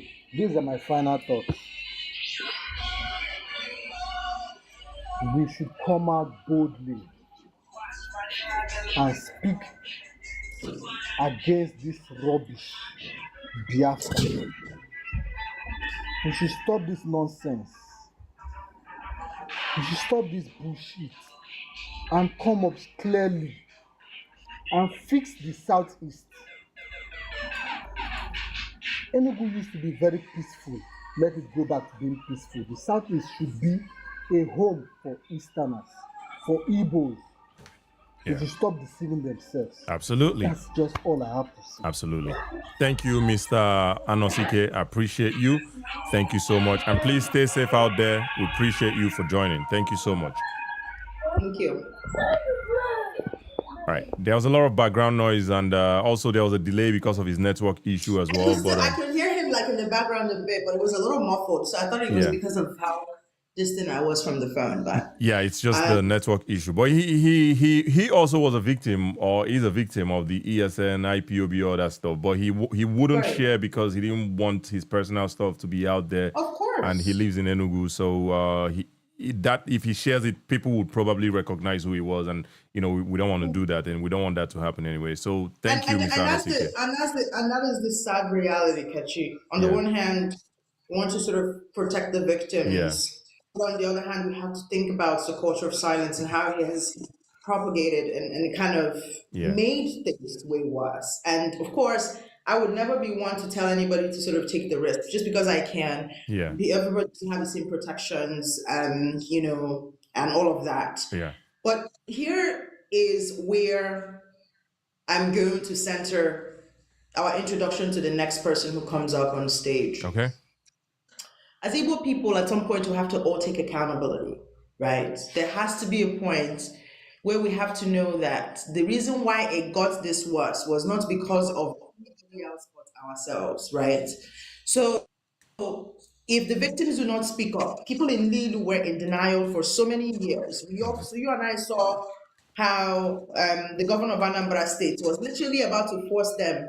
It was almost like a threat of, if you don't open this market, I go shut everything down. I could demolish them before they. So this is what happens with the culture of silence, and it happens if you bring up any problem where we get for Nigeria, terrorism, any type of terrorism from any type of region. It comes first from the people, either trying to define it as something else, or not recognizing it as what it is, or not making it a bigger problem than it should be. And then because that culture of silence has then become the norm, the people who are then victims. I remember when I started speaking up, there were so many women who could have spoken up. There's so many men who could have spoken up.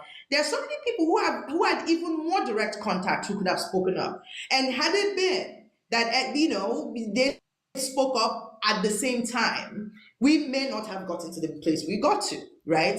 So on the one hand, it's like, how would the more silent that we are, the more we enable the very thing that became.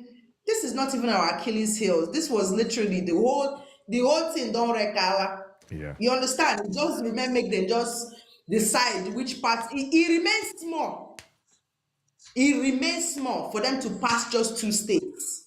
If they had entered maybe 3 states territory, then you would have had a majority. They were in Imo State, they were in Anambra State. If they had entered Abia, Enugu, or another, it would have been 3 out of 5.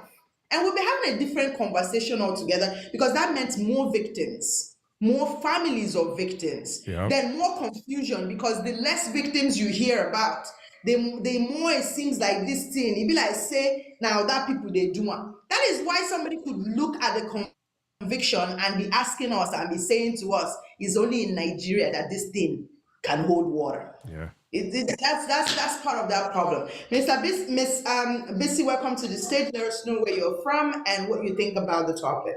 Okay, my name is Olavichama. You know me already here. Oh yeah. Hi, Bissy. Yeah. And I think I had a conversation with you yesterday on P2B's stuff. So thank you for joining again. Appreciate you. Yeah. But you accused me of something. I'm not there. I think you mistake me for someone else. I apologize. Yeah. So what I'm going to say is yes and no. Okay. First of all, we have an issue of cultural things that mix with institution, and another thing is our agencies. They are not doing their job. We are reactive as a nation. When something happens, they need to nip it in the bud. There are a lot of shenanigans going online. Who is in charge of our DSS? Who is in charge of our National Orientation Agency? Creating awareness.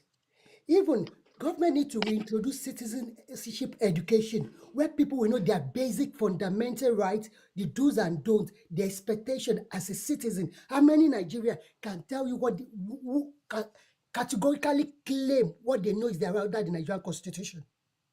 Yeah. So, because if people don't know, if they don't know what they're doing is a criminal thing, they will not know there's going to be consequence for it. And lack of consequences on our actions. If somebody do something, there is a written law that this, if you do this, this is this. Let us follow it to the latter. Let that happen. If people start facing consequences for their action, it will be a deterrent to others. But when we start saying political solution to a criminal issue, it's going to continue. Yep.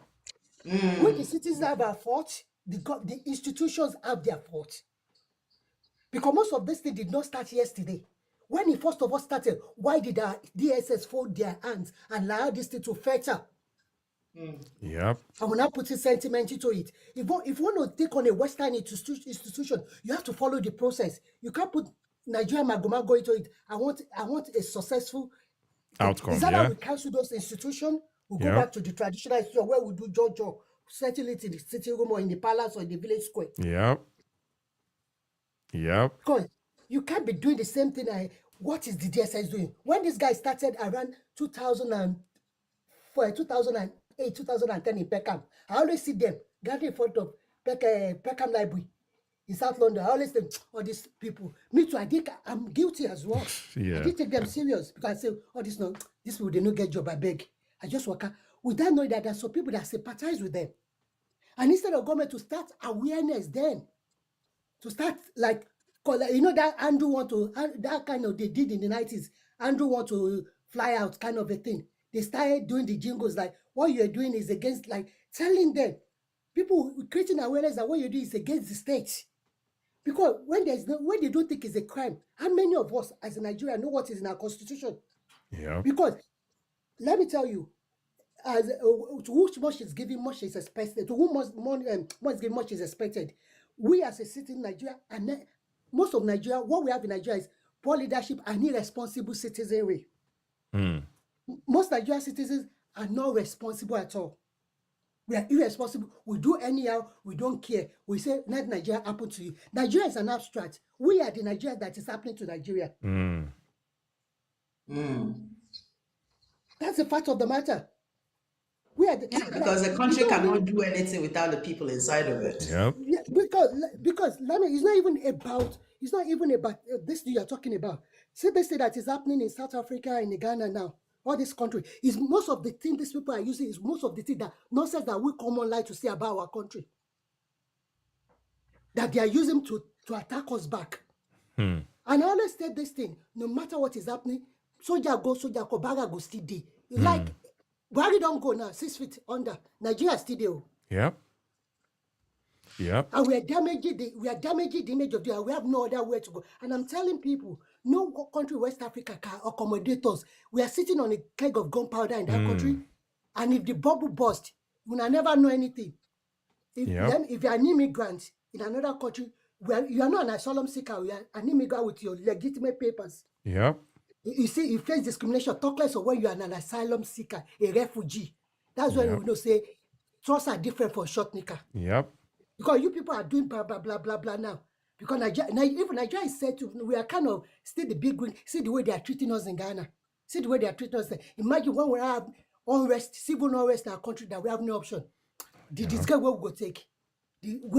I just pity you, every one of us. We need to put all this nonsense down and the Nigerian government, the states, all the agencies need to. I don't know what. I think the government need to sit up. All the agencies need to wake. Absolutely. Because they are not doing anything. And they are our brothers and sisters that are employed to do the job. Absolutely. The politician will not do anything. They will not do everything. They've done the job of employing people to be in these positions. Yep. And they are not doing their job. Yep. And who are they giving accountability to? Who is in charge of their DSS? Who is DSS reporting to? Because there are a lot of shenanigans, there are a lot of misinformation going on that can set that country ablaze and nobody is being picked up. If 2 or 3 people go to jail for treason, felony, or put things, if 2 people or 5 people go, I would tell all this nonsense will stop because there are a lot of misinformation that is turning people against that country, which is worse than what Nnamdi Kanu did. That man, right, he has his own quack, he has his own thing, but we allowed that thing to fester because it's the failure on the side of the institution that need to take it up. They did take it up on time, and our elders too. They shouldn't be talking from the both sides of their mouths. Yep. If you want to be a leader, be a leader. If you don't want to be a leader, get the F out. Absolutely. Ms. BC, let me just recap what you've said so far. You've mentioned a few things, but the ones where at least take note of, you said it's a cultural thing. If we are adopting Western culture or values like the DSS, that's the Western thing, like the FBI and all that stuff, right? Western institutions, we need to allow the process to take its course. Take its course, not run it like it's a local Nigerian thing. And if we don't want to use the Western own, let us remove it and use the one where we sabi, right? And settle it where the village square. Normal how we do them, pick a side and stay there. And you also mentioned the agencies, obviously, like the DSS. Who is running the agency? Why are they keeping mum to all these things, right? It's sad. And the other one you said also, you said the citizens, we Nigerians, we are irresponsible. We have to take accountability for most of these things that are happening. Even though you mentioned the National Orientation Agency, they're not doing a good job, but still, we need to go and educate ourselves as well. And when we see these things, we say them. Kachi, yeah. I'm telling you, how many of Nigeria know to what is written about their rights in the Nigerian Constitution? It's not in our school system. Yep. They should introduce it back. Citizenship education. Absolutely. People know that. Look, most people don't know what the Constitution says about their rights. Yep. That's why you say a governor tying a road will be thanking him as if it's papa money that used to tie the road. Isn't that something? Yeah. Isn't that something? And the final one and most important, the final last one you said, which I think is the most important, he said, no country will accommodate us if anything happens, because it just seems like we are sitting on a gunpowder right now. Keg of gunpowder right now, where they wait to explode. And you cited Ghana. Ghana, let me explain that Ghana own. Ghana, the president of Ghana recently, he said something in the lines of that he's praying for Nigeria. And he's not praying for us to succeed, because you know how people would always say when Nigeria succeed, everybody will succeed. No, that is not the prayer. He's praying for us to succeed, because if anything happens to us, they cannot accommodate us. That is the prayer. He doesn't want Well, anything to happen to us because they cannot accommodate us. they cannot accommodate You see what I'm saying? So But you know imagine the that most, kind of prayer. Kachi, you know the most annoying part? Yeah. There is a civil unrest in Ghana, but you never hear it about outside. Hmm. There is not a community in Ghana. Most of their communities are in ID cap in Burkina Faso right now. But you will never hear it outside. That's crazy. But it's only Nigeria that if anything happens, will come online to start cha cha cha cha cha cha cha cha cha. But I don't know that that's not that necessary. That is, I don't know that this is necessarily wrong. You can criticize your look. I'm in support of criticizing government and their policies. Yeah. But not putting your country down. I see what you're saying. I see what you're saying. Like you can't say Nigeria is a failed nation. Nigeria happened to you. Nigeria is a natural state. Nigeria can never happen to you. It's we Nigeria that happen to one another. Absolutely. But Miss BC, if you want to just use 30 seconds, give us your final thoughts so we can move forward. My final thought is, let me tell you, all of us, we need to be the change that we desired. Absolutely. We as a Nigerian, Absolutely. we need to start saying, what is this action I want to take? What is the fate of my larger community? Yep. We are not living in isolation. Yep. Whatever we have to be an example of the Nigeria that we want. Yep. And our government, and we need to put, if we look, because of this nonsense we're doing, we couldn't even have one voice to let government give us accountability. Yep. Most people are complaining about the new tax, but none of them have even asked. We are going to the third month of tax that they are collecting, but nobody has come out to say, the last 3 months, how much have you collected? What is the plan? How much you collected? Una they give me topic to talk about. How much has been collected? How much has been collected? And nobody has asked that question. And what is it being used for? And how much of the percentages each local government and state government they've record for 3 months now. Well, May they collected the 3 months they've collected. How much have they collected? How much each state have gotten? What is the percentage of those taxes? But they are not asking that question. Yep. They all like this clickbait and rage bait. Yep. Whereas the fundamental, and another thing again is nobody is talking. The private sector is taking advantage of us as well. It's like the banking industry. We kept quiet. All these charges that all these banks are taking, what are they? Why? Using them for, Yep. Because this is not even Muslim, Christian, No. Igbo, Hausa, No. Villagers. It's a Nigeria. If all of us can come one voice, some of these charges, if all of us start all this thing, if it's an hashtag within a week, the government will stop it. But these people are lobbying the legislature to get all this free money. Nigerian banks are getting free money. Absolutely. They are not innovating. They are not bringing new product that will. You know, there's nothing like educational trust for the most Nigerian banks. They don't have it. Because of the free charges, the VAT, they are collecting all those things. But the VAT is not even going directly. It's like they add it to their own profit. Yeah. And they pay a certain percent of their profit to government. It's not like the amount they are collecting as VAT is going to government directly. Yeah. As of the last time, I don't know if they change it. There are a lot of things going on. The government is slapping us. The private sectors too. Slapping us, yeah. Slapping us. And we fold our hands. And we start fighting each other on unnecessary things. Unnecessary things. Clickbait and rate bait. It's Nobody ridiculous. about that tax It's now. ridiculous. But Ms. BC, I know you have a lot to share, and I thank you for joining the Bia Palo podcast or the Bia Palo show. The issue of terrorism, the government needs to start from primary school. They should introduce social study. Absolutely. Let everybody know what their right is as a citizen. Because when you know your right, you'll be able to act. You'll be able to hold your leadership accountable. Absolutely. It's not when somebody dig well with government money and we start attacking him. I think he use the papa money do it. Absolutely. Absolutely. Thank you, Miss BC. Thank you, Miss BC. I appreciate you. And all these things where you talk now, topics where we they bring up for this Bia Palo show, right? On a very good day. So hopefully I'll have the time, Today not a good day. Today is not, we already have a topic for today. Today is not that good day. This is our Sunday, yes, this is our Sunday pre-schedule. Yeah, on another good day. Let me say today is a very good day, absolutely. But on another good day, these are topics, And yesterday, Amarachi suggested one as well. How much, how are you feeling Tinubu's government? How much, and Ms. BC just mentioned too, how much has been collected in taxes, bank charges, all this stuff. What has it been used for? Used for, absolutely. These are great topics. Thank you, Mr. Topics and great conversations to hold. Thank you, Ms. BC. I appreciate you. All right, Choma, do you have any thoughts before we get the next guest here? Yes, I think that I want to make sure that we are locked in on the direction, because I love that whenever we do our little recap and I watch all the episodes, that it seems like we covered the topic and we exhausted it as much as we can. There are some comments in the Gulag that I would love to read. But so someone is asking Kachi why you, the host, you can't be talking to me, it has to be talking to you. So why you, the host, put Kano on a flyer talking about terrorism. So maybe you could reset the room by explaining why that is. And that's a good question, by the way. But I had talked about it a little bit earlier. It's just the stereotype. When you talk about the terrorists, it's always the guy on the left, right, the guy on the right that comes to most people's minds.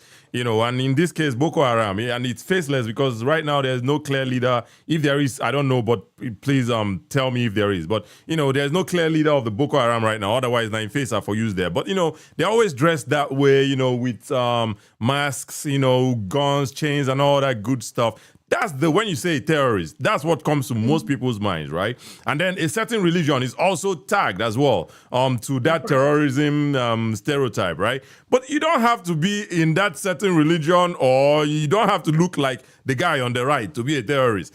Nnamdi Kanu is a convicted terrorist. It's not my opinion. It's a legal fact. That's the answer. It's not my opinion.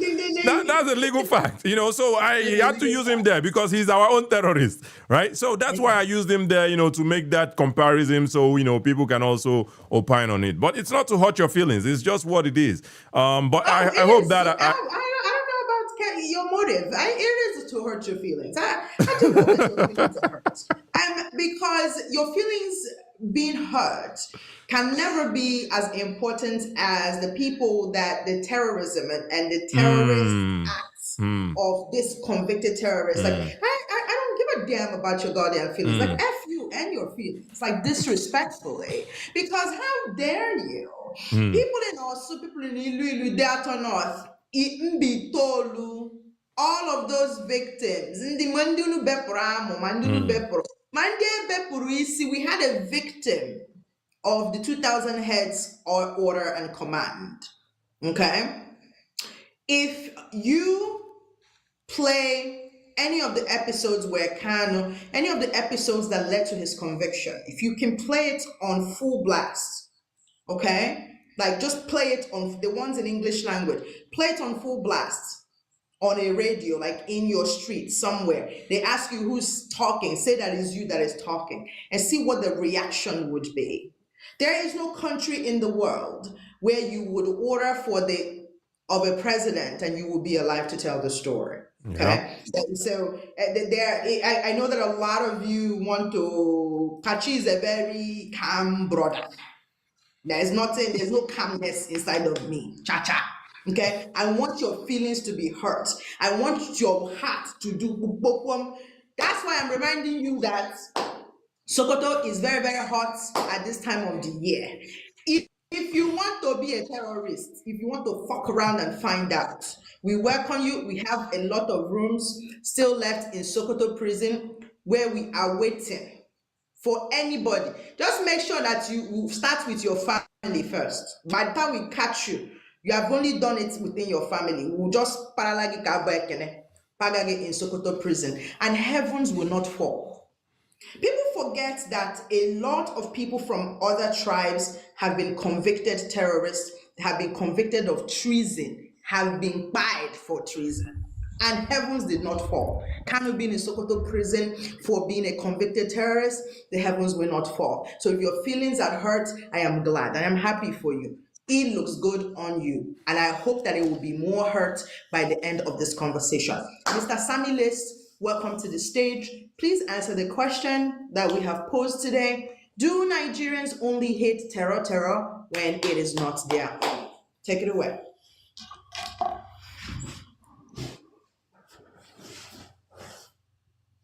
Was the English too high? Should I reduce it? Ngwano, do Nigerians only hate the terror when it's not their own? Oh yeah, carry the mic. Mr. Samuelis, can you please unmute yourself? You're muted.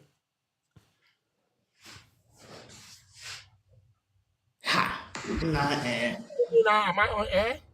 Yeah, you're on air now. Yeah, thank you for joining. You had Choma ask the question, right? Yeah. Yeah. Thank you so much. Really, I just want to appreciate you guys. Honestly, I just want to appreciate you guys. Ask the question again, Choma, once more, please. I'll ask it. No, I'm just saying if you can answer the question of the room. Like, do you believe that Nigerians only hate, the T word when it's not their own person? Like, just tell us what you think about the topic. Definitely. It's is this scenario like our own thief is better than your own thief? Definitely, I agree with you on that. And like I said, I just come in here. I wanted to appreciate you and encourage you, guys. So many people are behind you. There is a lot of fear. These guys put a lot of fear amongst so many of us. Look about even some of our victims. They're even scared. Even to people share. that are victims are even scared to even express themselves. That's how deep they went in. How deep they go in our system. So right now, people are now reacting and trying to understand that we do not need days. We have had Biafran war. Listen, we lost 2 million. I live in Vienna. Vienna is slightly over 2 million. Now, losing 3 million people, bro, that's a high number.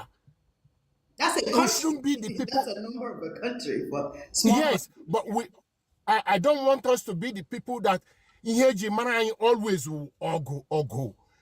We can do better. So I just want to encourage you guys, please keep on sensitizing our people. And trust me, so many people are on your side. Our people are scared to speak.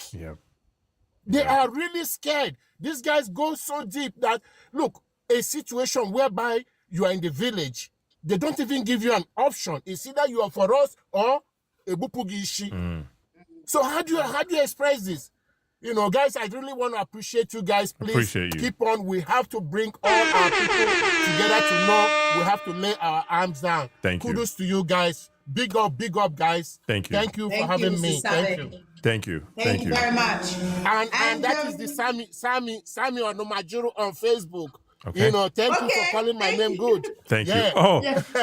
All that Sammy Onomajuru. My surname is so difficult for people to pronounce, but when Chioma called it, I'm like, okay, there you go. At least he said it did difficult. So it's not just me, Chioma. Give me a break, man. Give me a break, man. It is difficult. Thank you, guys. I really appreciate it. Thank you, Sammy. Thank you, Mr. Sammy. Appreciate it. All right, bro. All right. Thank you so much, man. Thank you. I love it. Kachi is my brother, so there's nothing way we know they do for Kachi stage. We they teach Igbo. If it's for English, we go teach her. If na law, we they teach. Nothing we know. Absolutely. Thank you, Mr. Sammy Onomajuru. Absolutely. Again, Choma, before we keep going, I think we're at 2 hours, 45 minutes now. We have 3 more guests on the queue. Yeah, we're good to go. We're good to go. Good to go? For me, Okay. I feel like some of the people in the gulag, there's a Mr. CJ something talking some bogus, ridiculous. I don't care what you were talking about. If you think that he was not tried under whichever law, you can manufacture any law that you want to, and you can go to Sokoto and you can retry him yourself. It doesn't. None of these things matter. But if you believe so strongly and you think that you can convince us and hopefully not confuse us, please come up on stage, and I will go bar for bar, fact for fact, law for law, with you. Okay, Mr. I won't pronounce the first name, Mr. Akimbola. Mr. Akimbola, welcome to the stage. The topic of the conversation is say they raise me for America. No, me say I don't know what they happen. Do Nigerians only hate terror when it's not their own? Please answer the question. If you want to unmute yourself, Mr. Akimbola. Yeah. And maybe that's his name, though. We don't know, right? But maybe that's his name. It don't matter. Okay. It's not on my mouth that you people are going to snap and just say, she was talking about blah. Mr. Akimbola, do you want to unmute yourself, please? Let's hear you, I beg. Oh, thank you very much, Chioma. Akachi. What do we call This you, one, Mr. Akimbua? yeah, you are correct. You are correct with Mr. Kimboa. Okay, Akimbo, okay, right. Thank you for Perfect. joining. You're very much correct with Mr. Kimboa. You know, Yeah. all these bad I children, really they were appreciate. waiting for Choma to say GBOLA. But my God, passed them. Let's No, I see. understand. You see, some people try to. You see, the first name is a very brilliant and nice word, but some people have decided to corrupt it to something else, which is unfortunate. Okay, But we're not going to throw sir, my name for away. your I'm ancestors' 60 sake, years old. pronounce the name for us, sir. Yes. Respectfully. I don't want to It's spoil Bola it. Akimboa. Say it again. Bola Akimboa, yes. All the children now, she would have Bola rest. Akimboa. All right. Thank you, Mr. Akimboa. That is it. All right. Thank you for joining. Okay, yeah. Let's get straight to it. I quite agree with you that a lot of Nigerians tend to want to downplay terrorism when it's their own people. You see, unfortunately, then sometimes I also understand why some of them do that. You see, it's out of fear because the government has failed to protect people. For instance, you go to report the police anywhere in the world, the police will be there to defend you, to protect you. But here in Nigeria, if you stand up and criticize these bad guys because they are doing this bad thing and you come out openly, you become a soft target. And there'll be nobody to protect you. And that's exactly what has happened. Even in Borno State, you see Boko Haram coming into some communities in Borno State, the villagers will have to start singing, celebrating as if they support Boko Haram, whereas they hate Boko Haram. Because if they don't do that, Boko Haram is going to wipe them off. They'll come and punish them, and the Nigerian forces would not be there to defend them. And that's exactly what's also happening with the IPOB. But a lot of the people that I know that are from the East, they do not support IPOB. Most of my friends, they don't like it, but they cannot talk.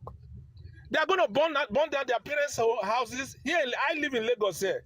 A friend of mine, you see, because of fear and all the rest, they extorted the father to make some payment so that their house will be safe. If you don't, so most you now see that people will just kind of keep quiet. It's not like they support it, but because the government is not there to defend them, and that is what's happening. So that's my position.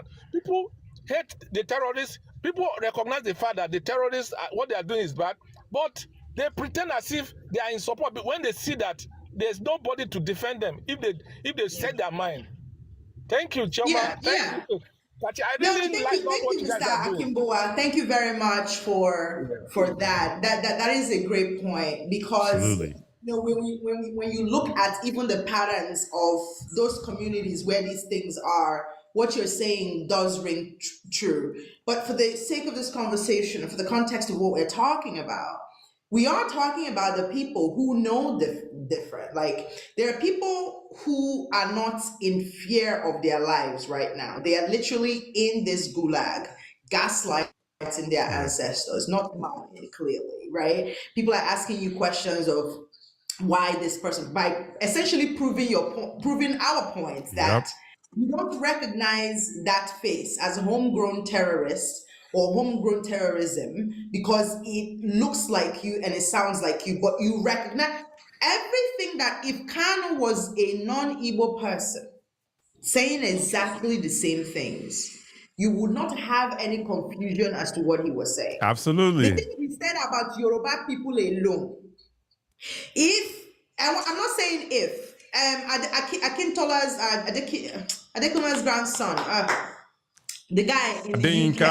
Adekunle, grandson, yeah. If he was convicted for 5 years for way less. He did not even say one third, then he got 5 years. And the people he was saying the thing against was not even British people. And that's the context I went to tell these people who want to try to drag me in this sort of circular, like back and forth with like law and all of these things. Look, what do you know about international law that you're even talking about? Oh, which exempt laws?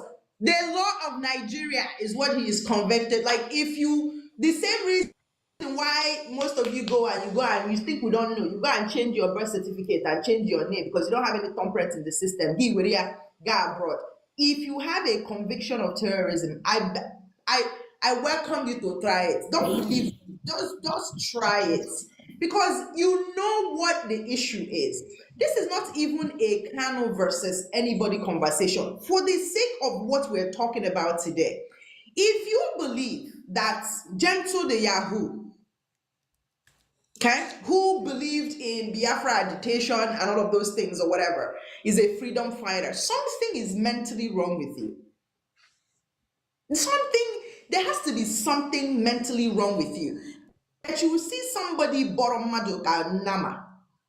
And now they have actually found, what they suspect to be the bodies of, of that military couple, pending, of course, DNA confirmations and all that stuff. They have to test them against their remaining family members, just kind of see if there's some sort of, DNA similarities there to be able to conclusively say that there's the body. But the intelligence that they had was solid enough.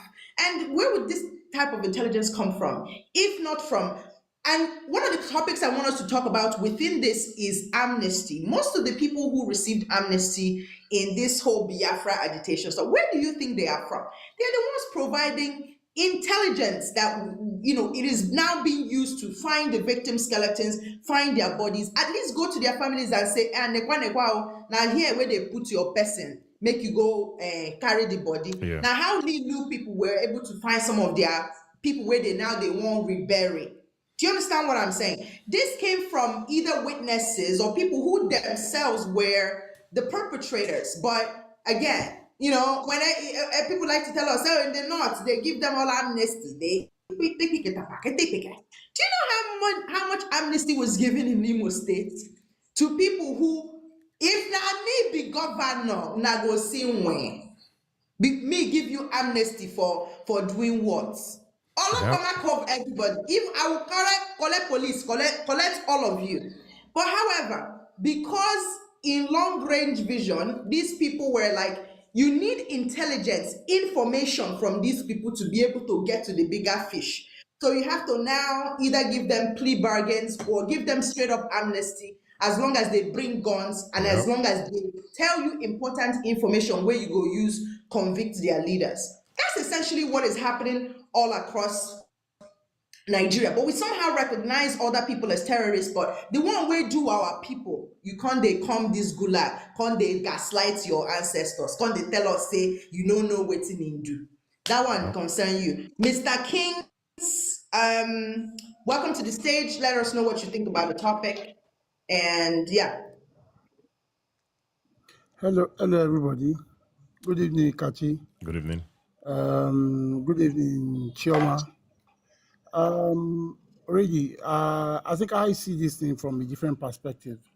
Okay. And it's because I think we have a big problem on our hands in Nigeria as a country. Most of our people truly went to school, but school didn't go through them. You will see otherwise educated, supposedly educated people supporting criminality, crime, things because it probably favors their ethnic leanings or religious leanings or whatever. I don't really want to talk about Nnamdi Kanu or but that's not a different perspective per se. You're agreeing with us though that Yes, I'm agreeing with you. I'm agreeing with you, and I'm thinking that the cause of this thing is this education. And if we have a population, and that's why I think we have a big problem, is if we have a big population of our people who reason this way, then we don't have a country. The hope, the future is bleak. Because now you need people who are dispassionate, who are objective, and who are thinking straight to be able to drive progress and be able to bring the country to prosperity where all of us want to be. The question I ask people every time is simple. Since the day you have been in Nigeria, because some people say, oh, the problem is cause corruption, it's marginalization, it is this, it is that. And I'm like, okay, is this some people that destroy the country or not some people, it's because of them that we are doing this. I say, okay, since you have been in Nigeria, have you ever heard that one day they wanted to share money in Abuja, and one Yoruba man stood up. I said, no, I will not agree that you people should share this money. This money is supposed to be used to build schools in our area. Have you heard of it before? Yep. No, I never hear. Everybody they collect. You don't hear say Igbo man don't shout say this one now the money where they're supposed to do second Niger bridge with that. Or the No, outside. everybody they collect, they chop. Everybody they collect. So at the point where they are sharing or doing this, perpetrating this evil against the greater majority, religion, ethnicity, and whatever your bias is not discussed there. Yep. So it now comes down to this, that our country needs to take education very, very, very, very seriously. I had an encounter in 2023, yeah. We went to, there's this friend of mine, Ezike, who came from Canada. We grew up together in Ibadan, of course. His parents are like my parents. Yep. My parents are like his parents in the 80s. And that if you grew up in anywhere around Nigeria, you know that everybody's children is everybody's children. Yep. You know, his mom had been asking, is that passed on? So they relocated back to Imo State, to Ikeduru, somewhere in Ikeduru. I know the name of the village, but I just choose to hold on to that. Yeah. So we went for this Easter holiday, and there was their nonsense sit at home. This Easter, Gas this Easter finished. on. This Easter we just No, passed. that was 2023. Oh, okay. 2023. Okay. So gas finished on that Sunday evening. So my friend now knew that they said by evening on Mondays that you could go out to buy gas. You know, so I now said, let's go together. No, he said no. Everybody in the compound said no, I shouldn't follow him, that let him and some other people go, that me I should stay. Like they knew, you know, I'm a stranger there. Yeah. I didn't know what the story was. So, and they went out. So he said as he was driving out of his community, he just felt unease somehow, that he's not seeing anybody on the road. And somehow he felt apprehensive of something. So he decided to turn back. And as he was turning, a guy had been following them on Okada. So he saw the guy on the bike. And by the time he turned and he was almost entering their communities, these boys came out of the bush, surrounded the vehicles with weapons and all of that. And until one of them or some of them recognized him to be the son of so. And that's the only thing that spared his life. His life. Yeah. And you know what the guy did? Afterwards, he just took his family and left. Yep. He took his so the only connection he had to the village was his mother. Mother, yeah. And she's gone now. Yeah. Now she's gone. He's taking the mother back with him to Canada. Now imagine me, Yoruba man, left my Lagos to go to Ikeduru to enjoy Easter with my friend and all of that. Yeah. And this is what these guys rob us of. All of us, we all lost. Yeah. We are all losing. And Yeah. that's the fact that so many of these people don't They know. don't understand, yes. Yep. Everybody loses. Our country is in a deep problem. We have a great problem of illiterates. You can see the people who are coming on, that have been coming on since we started this program, I've been here. Thank you. I've been listening to speaker Thank you. after speaker, seeing them in the comment section. Great majority of these guys speak a bit of English, but you can see the logic that these guys are cerebrally bankrupt, most of them. And so if we have this as the majority of our people, don't you think we have a big problem on our hands? And that's why some people are going to identify with this. They get easily indoctrinated. Yeah, that's the word. Because Radio Biafra was broadcasting. Only God knows. I can't even imagine any sane person listening to what the things this guy said. Okay, all you need to do is just fact check, just quickly Google the thing this guy just said. And then nobody tries this thing. So where is that education? Where is the value of that education? Why did you go to school? So I enjoyed Nigeria. I'm approaching 60 now, and I enjoyed Nigeria. My best friends are Igbo boys. I grew up partly in Kano, Ibadan, Warri, Lagos. So you can imagine what kind of mentality or the kind of friends I probably will have. Diverse friends from all over the country. I'm in my house now. My wife is hearing me. I know that if there's a problem in this house, the first person she calls, and that she's trying to talk to me, get me to do anything, and I'm not doing, they will call IK. They will call IK because it's just my blood, nothing short of that. Absolutely. These are people that, so yeah, Mr. Kings, if you want to use 30 seconds to round up, but I definitely agree with you on this. You know, we're now all of us, they lose at the end of the day.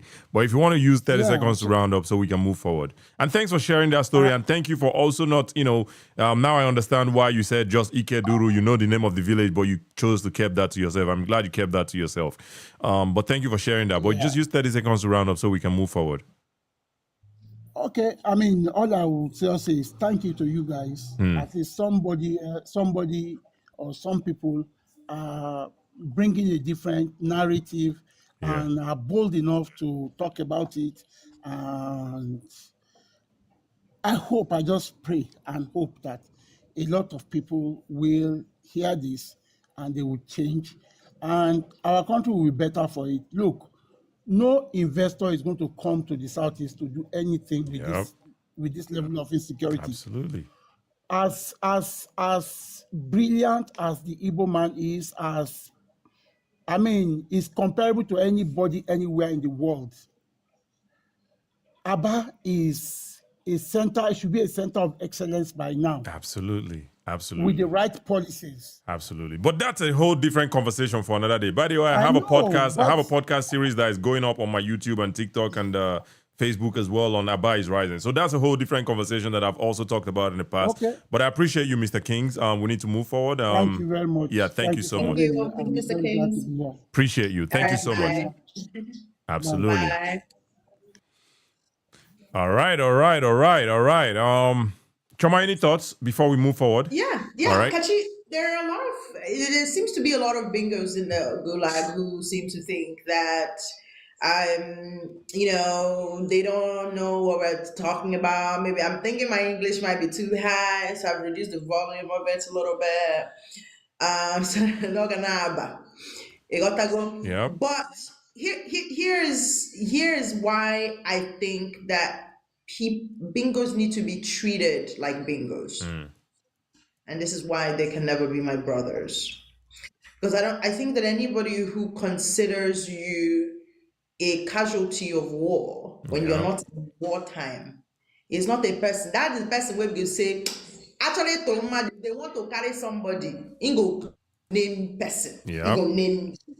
And it won't even be because of Biafra. It will be because one thing is if you understand segmentation, right, you have to understand one of the things I always advise, these people where they powerful, where they won't hear my voice, they say I know it's not they talk about is you have to understand the psychology of a bingo. They have different categories, and you have to tackle each category differently because they are not the same person. They are not the same type of people. The bingos where we say they don't suffer, united, where we say carry them from generational something. The reason why they think Biafra is going to come and the reason why they think that everybody else needs to buy, particularly not poor people, everybody else, and they will say things like casualty of war, even though they cannot bring their self, is a completely different reason, and you must tackle it differently. Then the bingo that is abroad, they have entered abroad, but abroad has not entered inside them, are the ones who quote laws and say things like, in Sena climates, all those Sena climates. I've never seen anybody who was born or raised in America who says Sena climates. What the fuck are you talking about, right? Then they've got all these Sena climates people, right?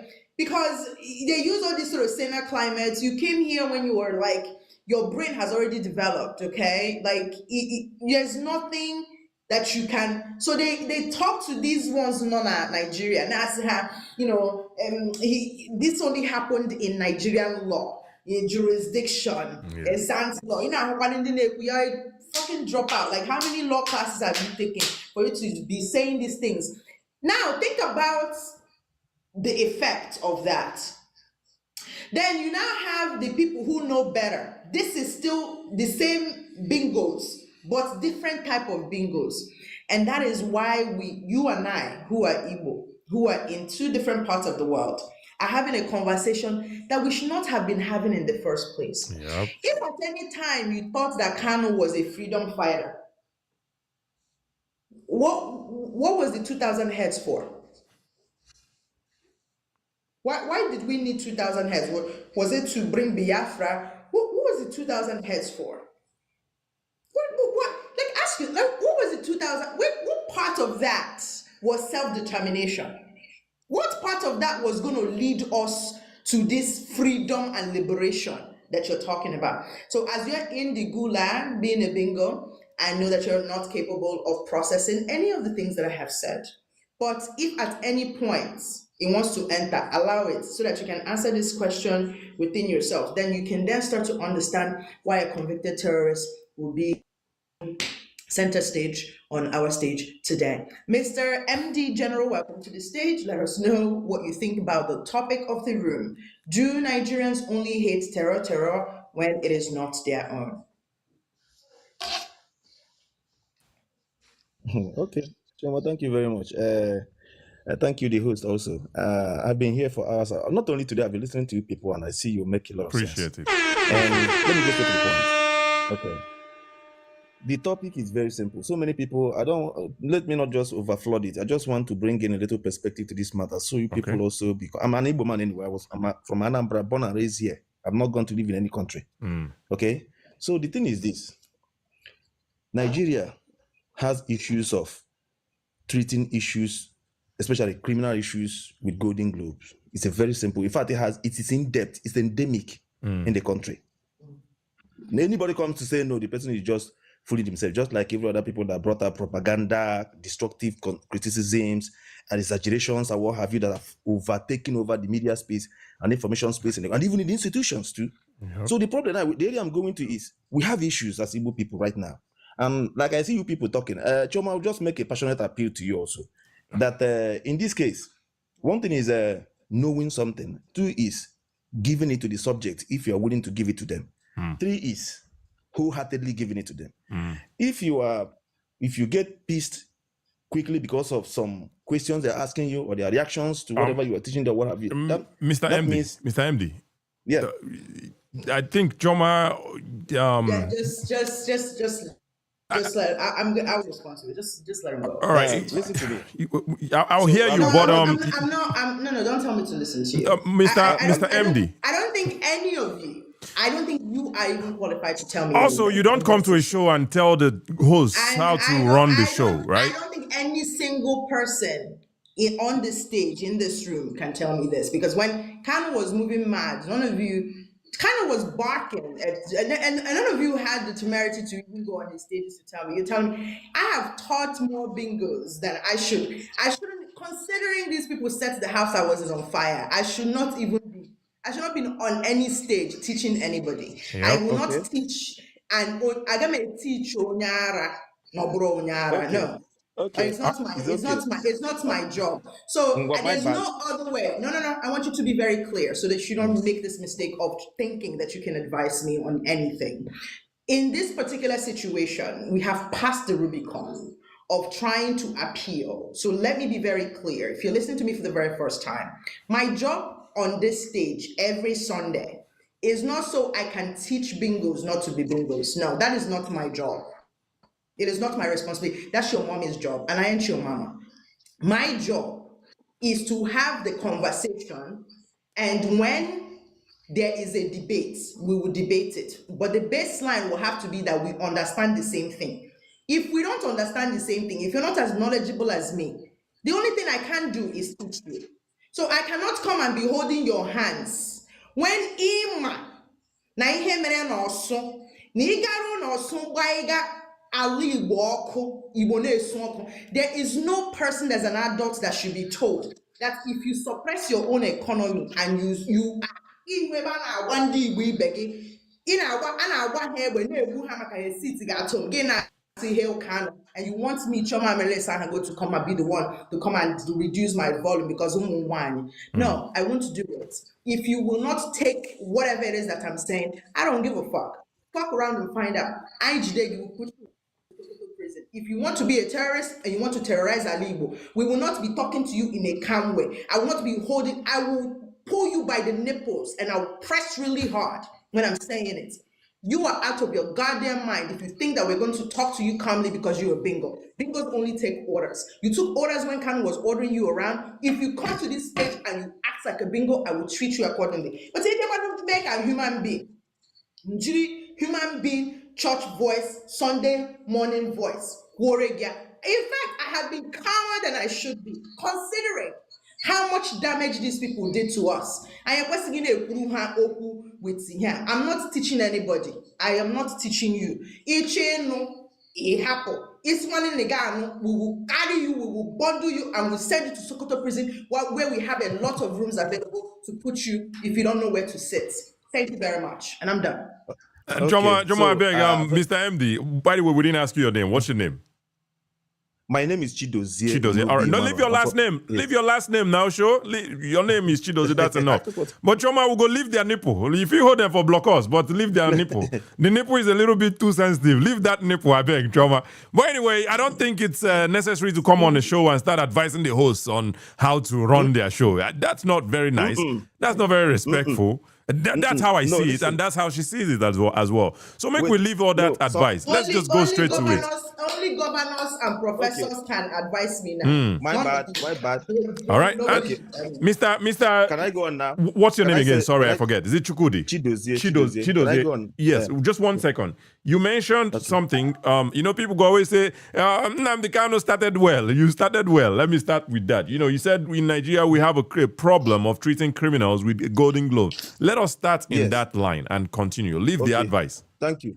So personally, I myself, I had a horrible experience trying to, when this thing started. I lost my YouTube. I have a YouTube platform. As of lockdown, during the lockdown, they were reporting my accounts because I was identifying different. I was trying to, who are the voices that were dissenting, but because we were very few then. Sorry about that. They were reporting my account, threatening me to the point that I was not even coming out public anyhow because of this, because it doesn't make sense. Okay. So, but the point is, the area I'm going to is right now, there is massive radicalization of a lot of gullible followers of mentalities. Many heads have been radicalized right now.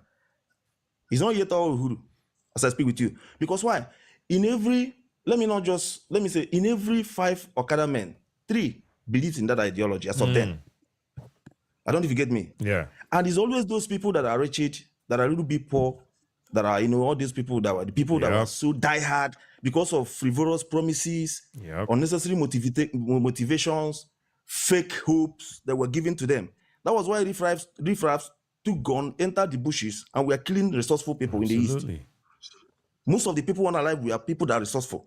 And most of the people doing this, we are riffraff. Because a businessman that has something is doing, or somebody that has a job that has something that is cannot abandon that and to enter the bushes. But the businessmen too, they were a part of it because they kept quiet. Look at Onisha Market, Choma mentioned earlier. So Ludo is literally forcing them to go back to their business. Like you mentioned, businessmen are not doing it. But they are, what's in the word now? They are complicit, not complicit, but complicit. Get another word where they try. But yes, they are complicit. They're involved. Okay. So you can't remove them. Then they're involved somewhere, one way or the other. I can't remove. I am talking about the majority. Those people, like I told you, I live here. It was fear that was imposed on them. When they started this thing, these guys they refused to close their shops. They came there in the broad daylight in their convoys, burning down. You know what I mean, burning cars. When you see, if anybody that has spent like 15, 20 million buy a vehicle cannot burn a vehicle. Burning vehicles, shooting people today because of that. So they force these people out of fear. Then the other one, Finland, was just okay. every So time. those are the people you want me now to speak to in a very No, listen, no. You said or I teach should not them go in a that. camp way. No, you said I should not go that area. The point I wanted to make was because of radicalized mentalities. We No, have they a are lot of me. already I'm here. radicalized at this I particular am point. here. So, if you know that your child has gone to the point where you cannot take care of it, what police are busy, men there are small. Because this point we have gotten to, the radicalization did not start now. Okay, so let's not act as if the radicalization, first of all, it started with being galvanized. They were already galvanized because when you galvanize young people and then you galvanize them against themselves, it's almost like you turn them into weapons against themselves. Yeah, they didn't become radicalized in 2026 or 2025. They've been radicalized. Do you know that you start at home since 2021? It's a good thing that you live in Nigeria. So you know you live in the Southeast. Yeah. So think about what that means. It means that for the people who were scared, for the people who were not scared, who say men no day, men day, who say men no day, men left and some of them built offices in Asaba. Some of them who their wealth is rooted outside of the Southeast. They didn't really have to bear the brunt. They could avoid to going to the village. They could take their mothers or their family members out. For the rest of the people who were in the Southeast, we have passed they are galvanized. If you are just waking up to the fact that they've been radicalized since 2021. Yep. The problem is that we got to the point where even when we recognized the writings on the wall and we knew that it was written in Igbo, we said it was in Chinese, and we were acting like we needed glasses to read it. And the time that they were no longer writing and they were we said, they're doing it because we need to free the leader. Then, okay, the leader now, I go like in home 145 pages. They use 4 hours, read everything where he do against his own people. So we have passed, there's no level, even if I use the calmest voice to talk about this thing. If I write it in the simplest English, it will not change that fact. So we have gotten to that point where we can no longer then talk about it the way we talked about it before. Ihu bingo, give poriaka bingo. Onye chore wu human being, ya wu human because I want to go yoga na si ebulende mmadu. Onye jidere no na chibu mmadu, egbu onye wakpochie ya. Simple. Because think about it. Of course, I'm American, I'm pro-guns, but like Nigeria is not a pro-gun society, right? Village, all those old men and women, defend the communities that kind of something. One of the first things they did was first take names. Hey, what are the names of all the people in the communities? So they knew the strengths and the weaknesses. They knew where the rich were situated. One double barrel, about Christmas gone. So these are not people who were like they stumbled into this agitation. So slaha radicalized. And we have recognized it. We don't already agree saying that this fuck up we allow. Because if we don't allow, if men who say men no day, who say men no day, but men in all there and took control of their communities, took control of their villages. Men now hide behind their comfort. In fact, even Ninkelebu Mopo were even scared to carry their Mopo to go to the village. So we don't pass that level of having to now sugarcoat it and talk to ourselves in a way that will make us feel like, hey, who is going to be civil with the bingo mua? God forbid. I will never do it. Let's go. Okay. Now, the point I wanted to make there is most times when you have your majority of your population has been misled by unnecessary indoctrination. It takes collective effort to be able to get some that may get some. You will not get everybody, but people that know, like you people, fair point. Like for instance, if you come now in the East, I can tell you so many reasons why fundamentally Nigeria didn't let this happen. One, family as an institution failed. Community leadership as an institution failed. Learning institution, which is the worst, failed. Then religious institution also fell. These 4 institutions that are supposed to be basic, closer to every child, every member, every human being in this country, they bought the idea, inculcated the idea, or inflated the idea, or energized the idea within these people. For instance, I myself, my mom had terminal sickness when I was growing up. I was the second to the last born. The last born, she gave the girl away to her auntie. She had terminal sickness that would take her away for 6 months. Nobody raised me. It was church. When you go to children's department, they will teach you morals, they will teach you contentment, they will teach you to be born again, they will teach you to love your neighbor, they will teach you respect. But if you want, this is not the kind of whatever you happen, came online to teach Nigerians how to be very, very insultive. Insulting Ohanese, insulting governments, insulting your fathers, This is not Igbo moral. Those Igbo tradition. It's never Igbo values that I knew before. Now, if you go online now in the whole world, Nigerians are the most abusive people because of that thing. So each time he became a part of life before. So you're saying, and I think I agree, but I want you to expand on it a little bit. You're saying that because those institutions that would have been the buffer and the checks and balance, something else now replaced it. Thank you. The agitation and galvanizing and the indoctrination replaced all those things that normally, again, when only like like even the people who lived through the war, but they say, what do you know about war? Make you in the church, pastors go, they say, why would you want to destroy? So if you see, Kachi, as you are writing down, MD General has brought a very, very solid point about tying the failure of those institutions that prevents. Yep. So you don't get buffer. It was hardcore, no buffer. Yeah. So no buffer. Yeah. So they were able to, innovation nowadays, especially social media that made the world a global stage. It's easier for you to reach out to somebody you never knew before on the internet. And they can have more time with you than even they will have with their parents. Yeah. You see, that's why in America, you see most times you parents, you watch your kids what they watch, and sometimes you go regulate the site they browse and whatever, because you know that these people can take the child away, even though you are doing all your possible best to make sure the child becomes a good person when he grows up. This is the problem we have now. So since the community is now worshiping money, fame, wherever it comes from, whether you be terrorist or whatever, as long as you're coming there to give them money and do 1 or 2, they will begin to sing your praises. Then if you yourself being somebody that wants to maintain a good reputation, no matter how hard you suffer, no matter how much you put to maintain good morals, you will be nobody. That's where community fell. Family also in that line. Most of the moms you have now, dads you have now, they don't even know anything, Gen Z. So what are they going to impart on their kids? So what I'm saying is that since we have people that have platforms that can talk, if we have 10, 20, 30, 40, many platforms they go to because they go online. By the time you talk to 20 people, at least you can get 5. That 5 may help you get another 5. Absolutely. I don't even get me. This is what I'm talking about. Now why we get Beer Parlor show now? And you said you had your it's a collective war that all of us will have to fight. No matter how little you fight, you cannot tell how far the impact will go. Absolutely. And one second, MD. Absolutely. Radicalized. Absolutely. The point you made is a good point about having platforms. You also said you had your own platform and it was taken down. You can start it again. You can start it again. It doesn't have to be one person. Don't be discouraged. And I will say this to you. If you see what we pass, we that are living here. At all, because now, you see how, and I have to commend you. If I was in control of the controls, I would have done you. Okay. Thank you, Kachi, my brother. Yeah. Thank you. And the reason is this, and this is what I kind of love about conversations, right? So you came in and you said something, I dialed it up.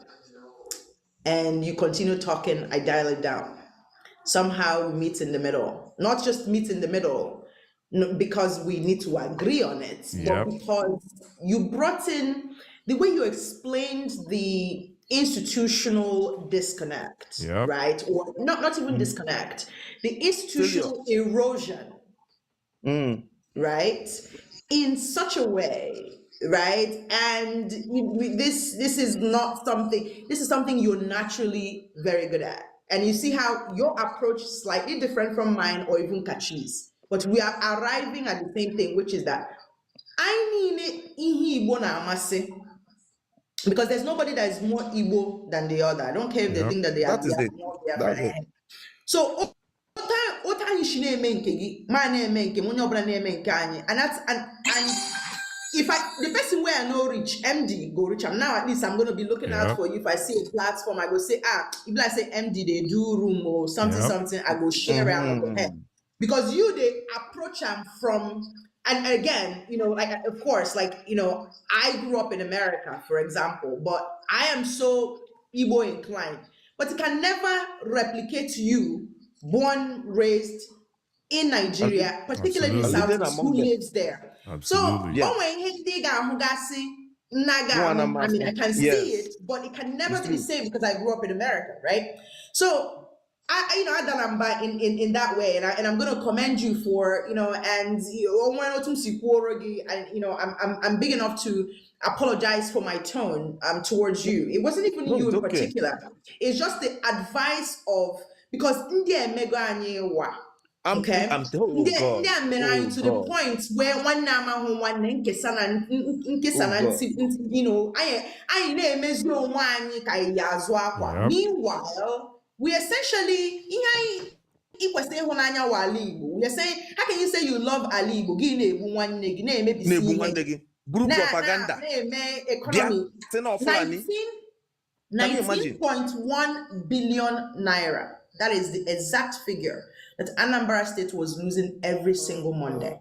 Yes. 19.1 billion naira. And this is official numbers gotten from the most important person who could give us this number. That's the reality. I don't think people understand Nnewi and Onitsha. Like the amount of money that was moving in Anambra economy. But I'm just saying in Anambra State, based on the two main, just think about what that money, you MD General, you Kachi, anybody who sees it, just think about what 19.1 billion can do in your own community, just for that one Monday. Nobody said they go give us for 1 month, just if 1 Monday, they get away from your village, Kachi go collect, go people. Everybody just know it, just 19.1 billion, 19.1 billion. Just imagine that. It's hard to fathom how that needs to be explained in basic English. So that is why my tone, because I've been them since 2014 can be the. So at this level, I can reduce it for people like you now, because I'm a try me buying name with wine. Because the thing in me here that in high meziro wine was in here I na dozen wine. We can't gaslight ourselves into madness. It's just not, at least not on my watch. But thank you very much. I'll platform me when here or something, so that we can follow you there and also I will always come here. Support. I want to open another one. I will always come here. There's another reference I want to give you now that will blow your mind. That's of that 2020. We'll go use this reference. We'll go use this reference round up so that we'll go move forward. Okay, yes, let me round up. Okay. Yes. 2019, 2020. I was telling them, the Eastern region was the most peaceful region in this country. Absolutely. And it was booming, even when the North was boiling. Go and fact check me. I'm telling you the truth. For more than 10 years, it was the most peaceful region in this country. In my father, I'm not free men or not. I'm not forgetting to not. And say, wait, if you are the bem, does it replicate you going back to your house to go put your house on fire? Will make sense. Crazy. Will make sense. Crazy stuff. You can maybe if you go on advantage, only if in the mother in our bone or gadget bone. Go and you shouldn't go back to your house to light your house on fire, because now need to be bem of go back to your house. You cannot confront me. If you maybe shoot a work in the leg. I took time to explain, so some of them understood, but some of them immigrant because of over subscription to this man. Yeah. That is, when whiter you are than white. to take, especially. Okay, let me surprise you now. Do you know that the most difficult people that I faced in that time when they not diaspora and don't know diaspora? I was so disappointed. When Netherlands here, even you, I'm so heartbroken. Nega High School exposure should be able to at least give you a different orientation. That you man here these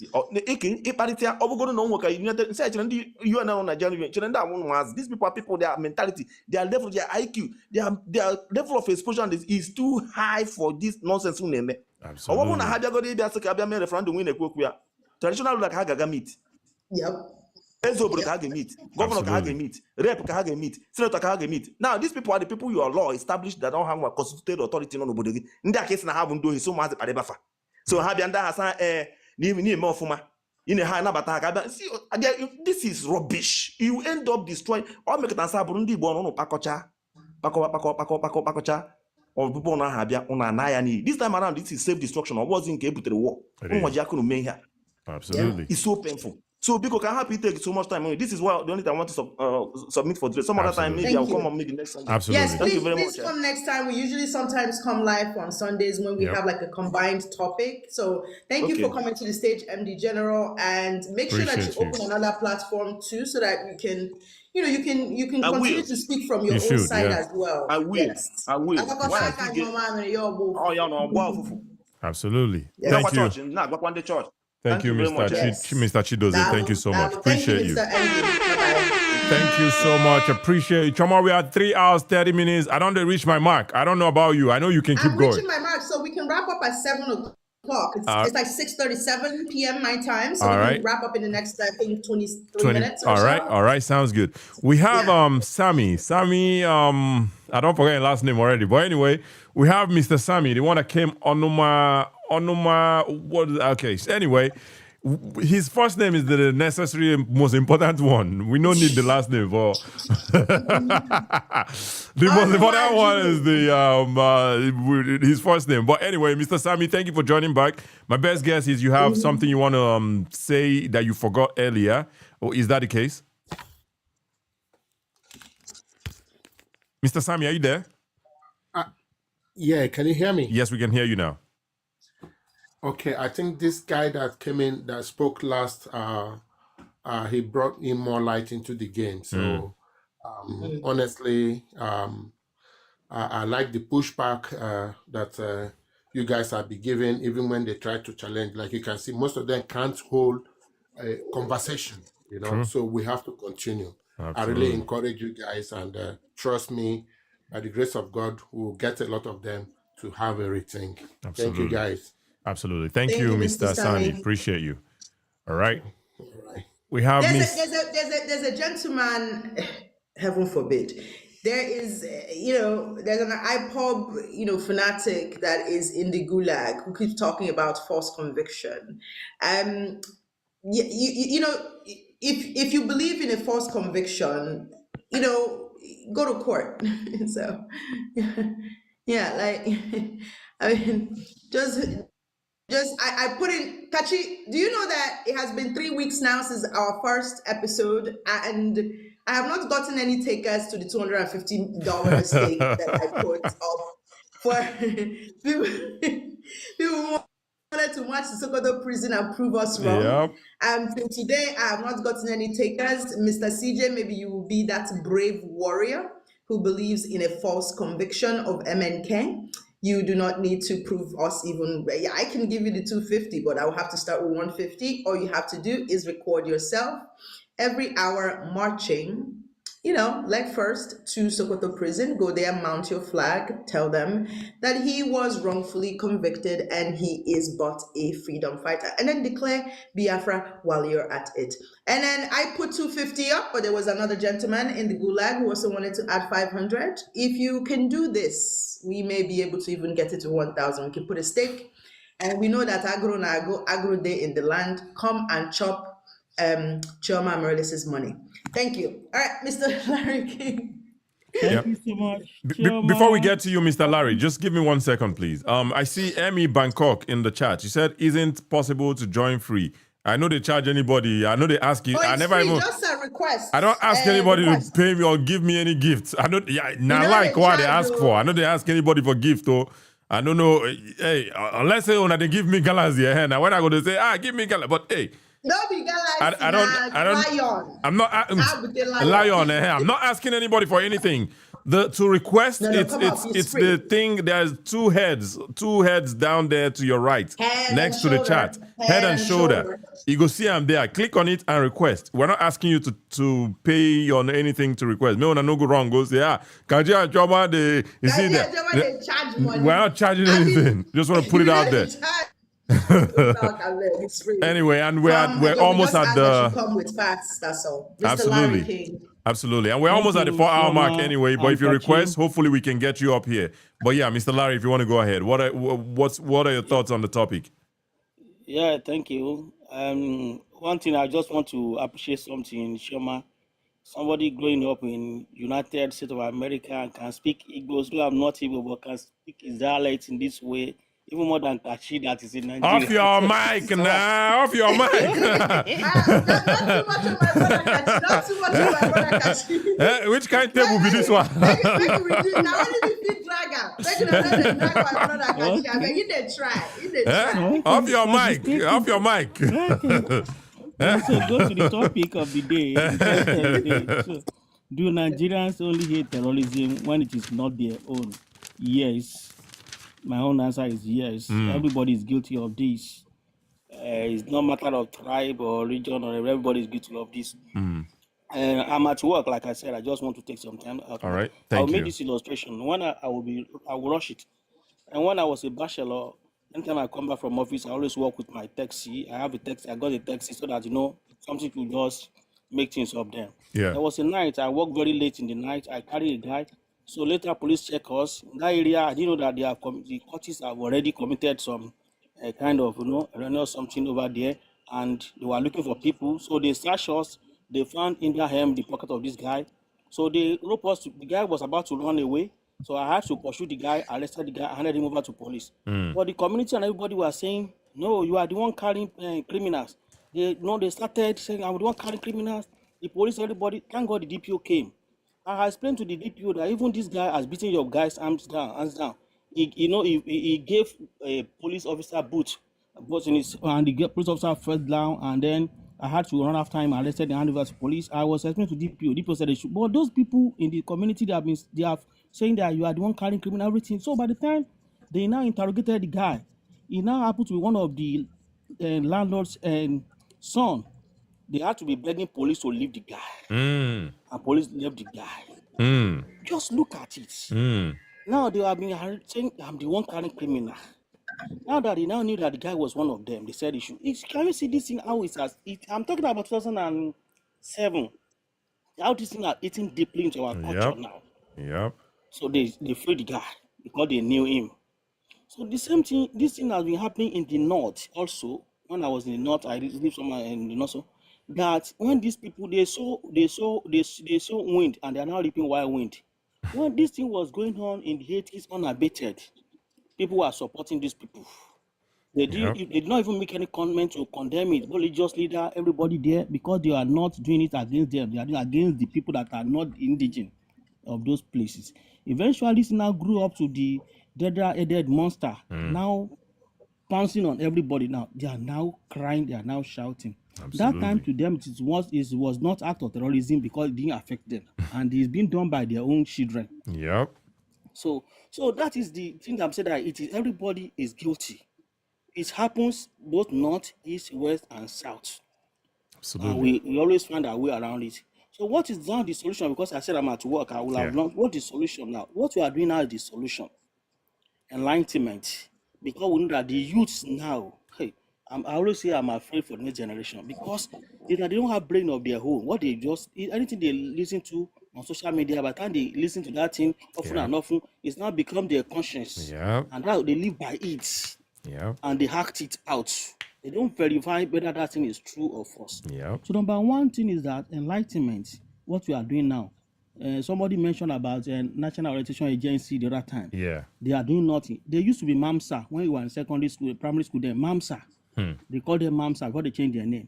We see their stickers everywhere. What we see became what we acted out. We recited some things in school that came upon us. That even not Bible, but before you do anything evil, you will remember that you have learned this, and that will caution you to do. You don't go. But now those ones have failed, and that's what you are doing. You people are commended for that. Thank you. Trying to neutralize the mind of these people. Yep. And the second one is that rule of law. If we allow rule of law not to prevail, then this thing will be, we reduce it to the barest minimum. Absolutely. Like what happened to Nnamdi Kanu now? Yes, people are still saying he was not convicted. In the eye of law in Nigeria, law is not sentiment. It doesn't have to do with your sentiment. Whether it's your own child, whether it's president's child or anything, once it's convicted. Yep. So the law has said Nnamdi Kanu is guilty.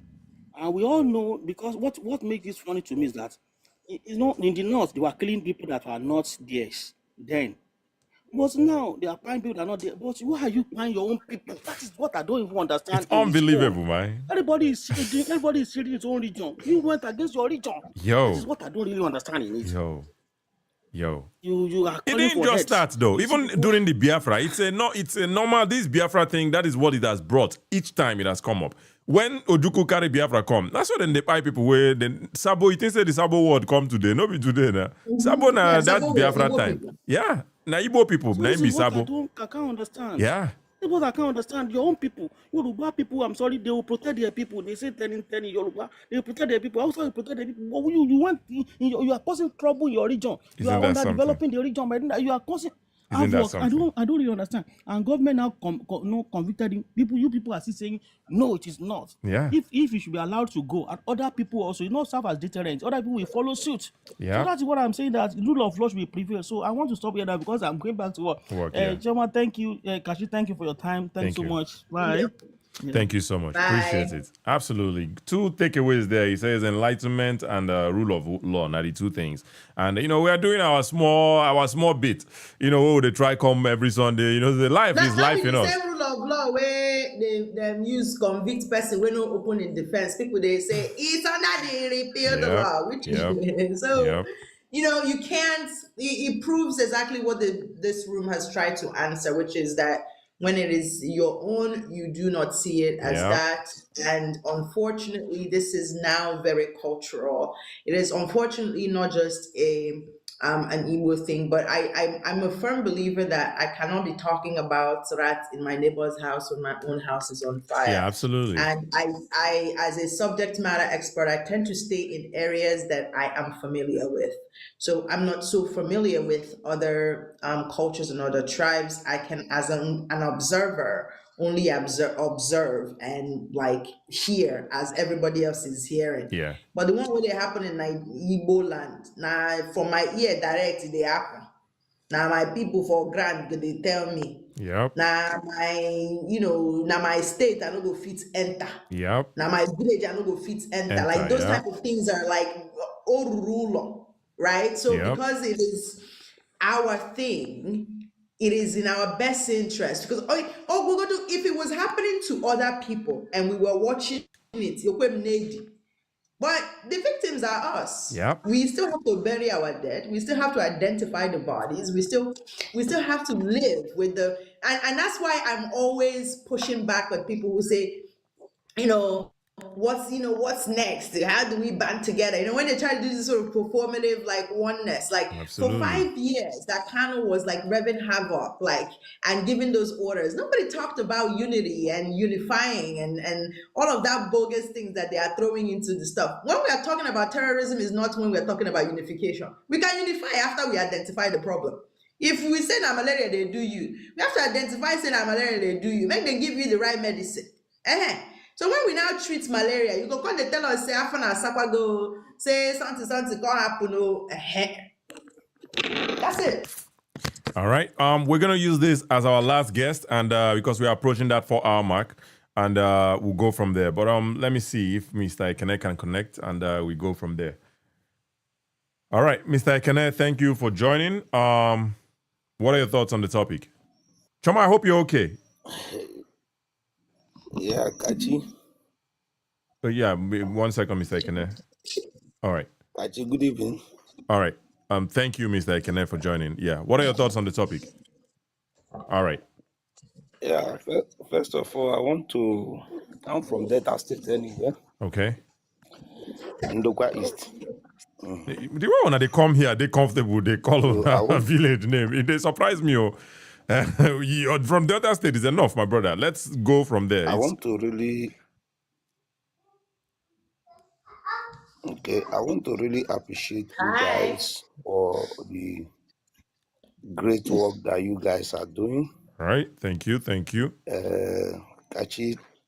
thank you very much for this great enlightenment that opened our people's eye. I also want to appreciate Chioma. Thank you. Thank you very much. A great woman of our time. Absolutely. Thank you. I so much love your dance. Keep it up. He gives me joy each time I watch it. No wahala, It no gives me wahala. joy. Now for Facebook, they do that dance. Keep it up. Thank you. Keep Thank it you up. again. Thank You are doing great. You are doing Thank you. great. So I don't have much to say. It's just that I just want to let our people know that just like the last caller that said that the worst thing that can happen to any region, whereby buying your own fellow people. Yeah. That is what really marvels me in all these things that is going on. It really baffles me. Even when our own side of people were doing it, we in the Niger Delta we are doing it, they were not buying our own people. We were not buying our own people. No matter the what we are fighting for due to the oil area that we came from. But they never buy. We never buy our own people. Even the Asare and the Tompolo and so many of them, they never buy their own people. They were fighting for their rights, and it is quite understandable that they were fighting for their. Yeah, they were fighting for their rights. And if you say that you are fighting for your right because you say marginalization, because when they normally say marginalization, I will begin to think on what area. Yeah. They will say seaport, they will say international airport. Those things are, my dear, I don't see it as something that you will grab as something that you now use against your own people, your own people.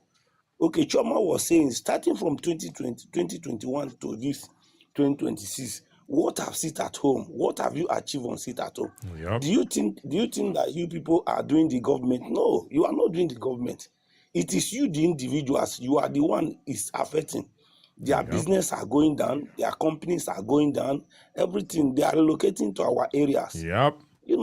Look at Cubana Chief Priest. No be Delta State go they doing Millennium Cubana Millennium Estate. Yeah. Exactly. We are happy. We are happy. Why as you should. As you should. Yes, you should. Yep. Yeah, anybody went fuck up, you go lose. Yeah. Yeah, we are happy because Obi Cubana, Chief Priest, and their group, they are coming to our area to develop. Yeah. And we are happy over it. It's our opportunity. It's our opportunity. Make una enjoy. Yeah, so that is it. I have never, even in the east. I once lived in the north. I once lived in the north, Kano precisely. And when all these things were going on, and we were against it, and today they are crying. Why are you people crying? Because when it was coming up, you people were supporting it, just like what is happening in the southeast. A lot of people keep mood and say it's nothing. We are fighting for our right. We are fighting for our freedom.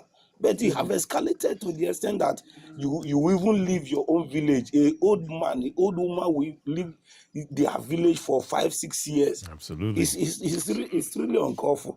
Absolutely. So guys, Mr. Ekene, if you want to help us, right? Yeah, you're already doing that anyway. But thank you for joining, Mr. Ekene. I appreciate it. Thank you, Ekene.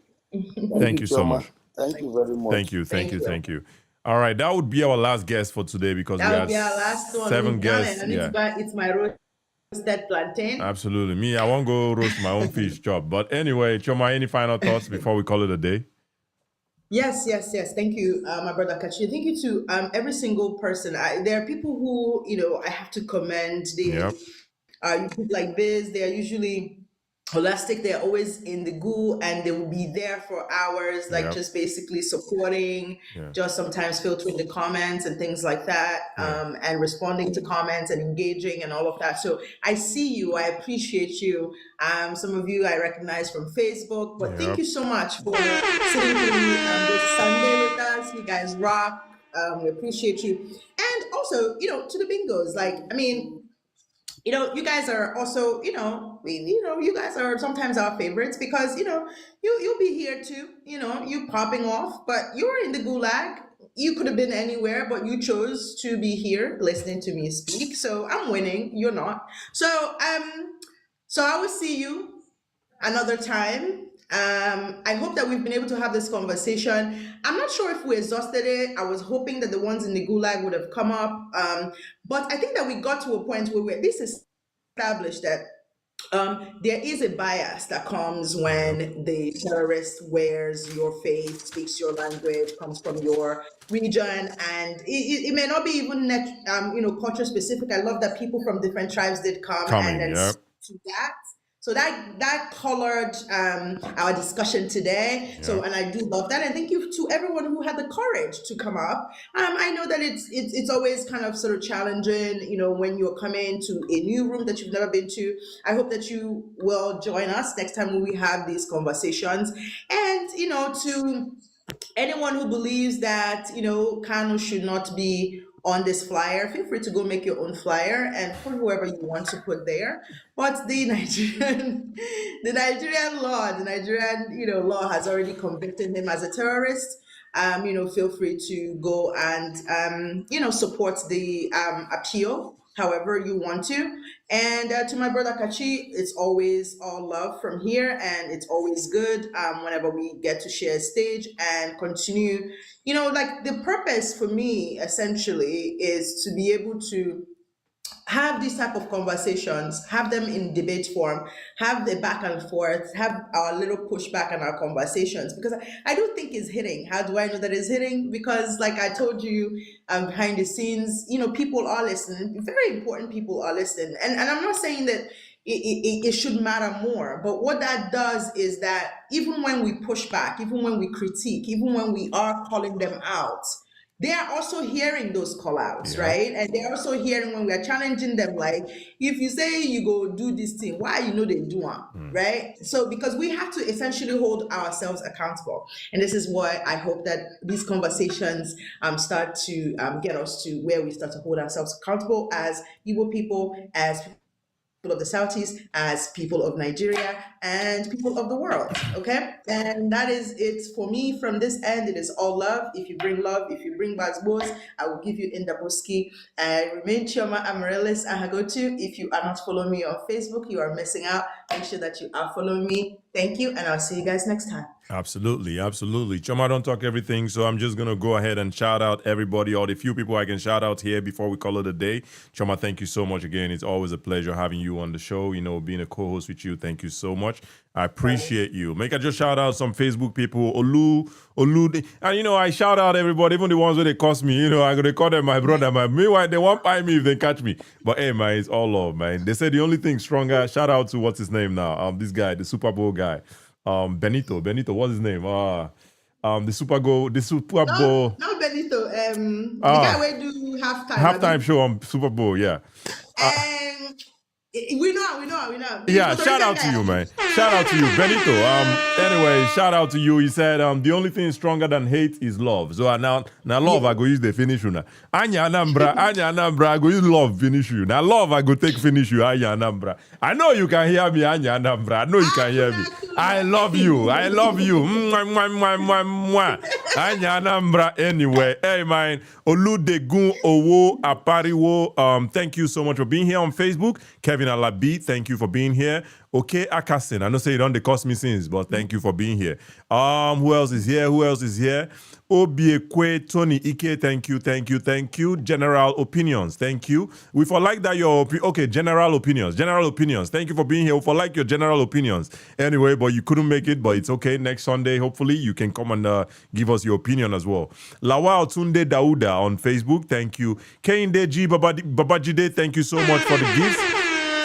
Thank you so much for the gifts. I appreciate it. And to all the other lovely people on the gift us since I know say my eye be know they there. Make I blow horn for honor. Thank you so much. Make I shout now out actually. Emmy Bangkok, thank you. Obiano, Anosike Simon Credo. Thank you so much. BC, thank you. B Noix. Who else gifted us here? BC, thank you. Who else gifted us here? Let's see. Anosike, thank you so much. Chuchu, thank you for the gifts. Who else gifted? Okachuku, thank you. Mr. Jamie, my brother, thank you so much for the gifts. Ezudo, thank you. Silver Surfer, Apostle Engineer Ike, thank you. And thank you for sharing your story. I'm going to get to it and cut it and put it on several platforms. The Igbo people need to hear these things. How you go to buy your brother, say you define this thing? It's ridiculous. It would never make sense to me or anybody. Bro Benga, thank you so much for the roses. I appreciate you. And all the lovely people wait on day here. Silver Surfer, Paparazzi, one Paparazzi one. Thank you for being here from the start of the show. I appreciate you, my brother. Anosike Simon Credo, thank you. Adachieze, thank you so much for being here. Adachieze Anyanwu, thank you. Benoix, Larry King, Rab for sure. Olasich, make I blow you hard. Thank you so much for being here. AJ, obviously, Chioma, the co-host, thank you so much. I go blow horn for you. Make I no marginalize you. Make I no marginalize my sister. OI6, Ukachuku, Triple K, Craft, Starman, Line of Truth, K Granny, Emmy, Bangkok, Alaji, Yaro. Thank you so much. Paulex, One with God, Uncle K, Mr. Jenny. Thank you. Mama Sabo, take your horn, Mama Sabo.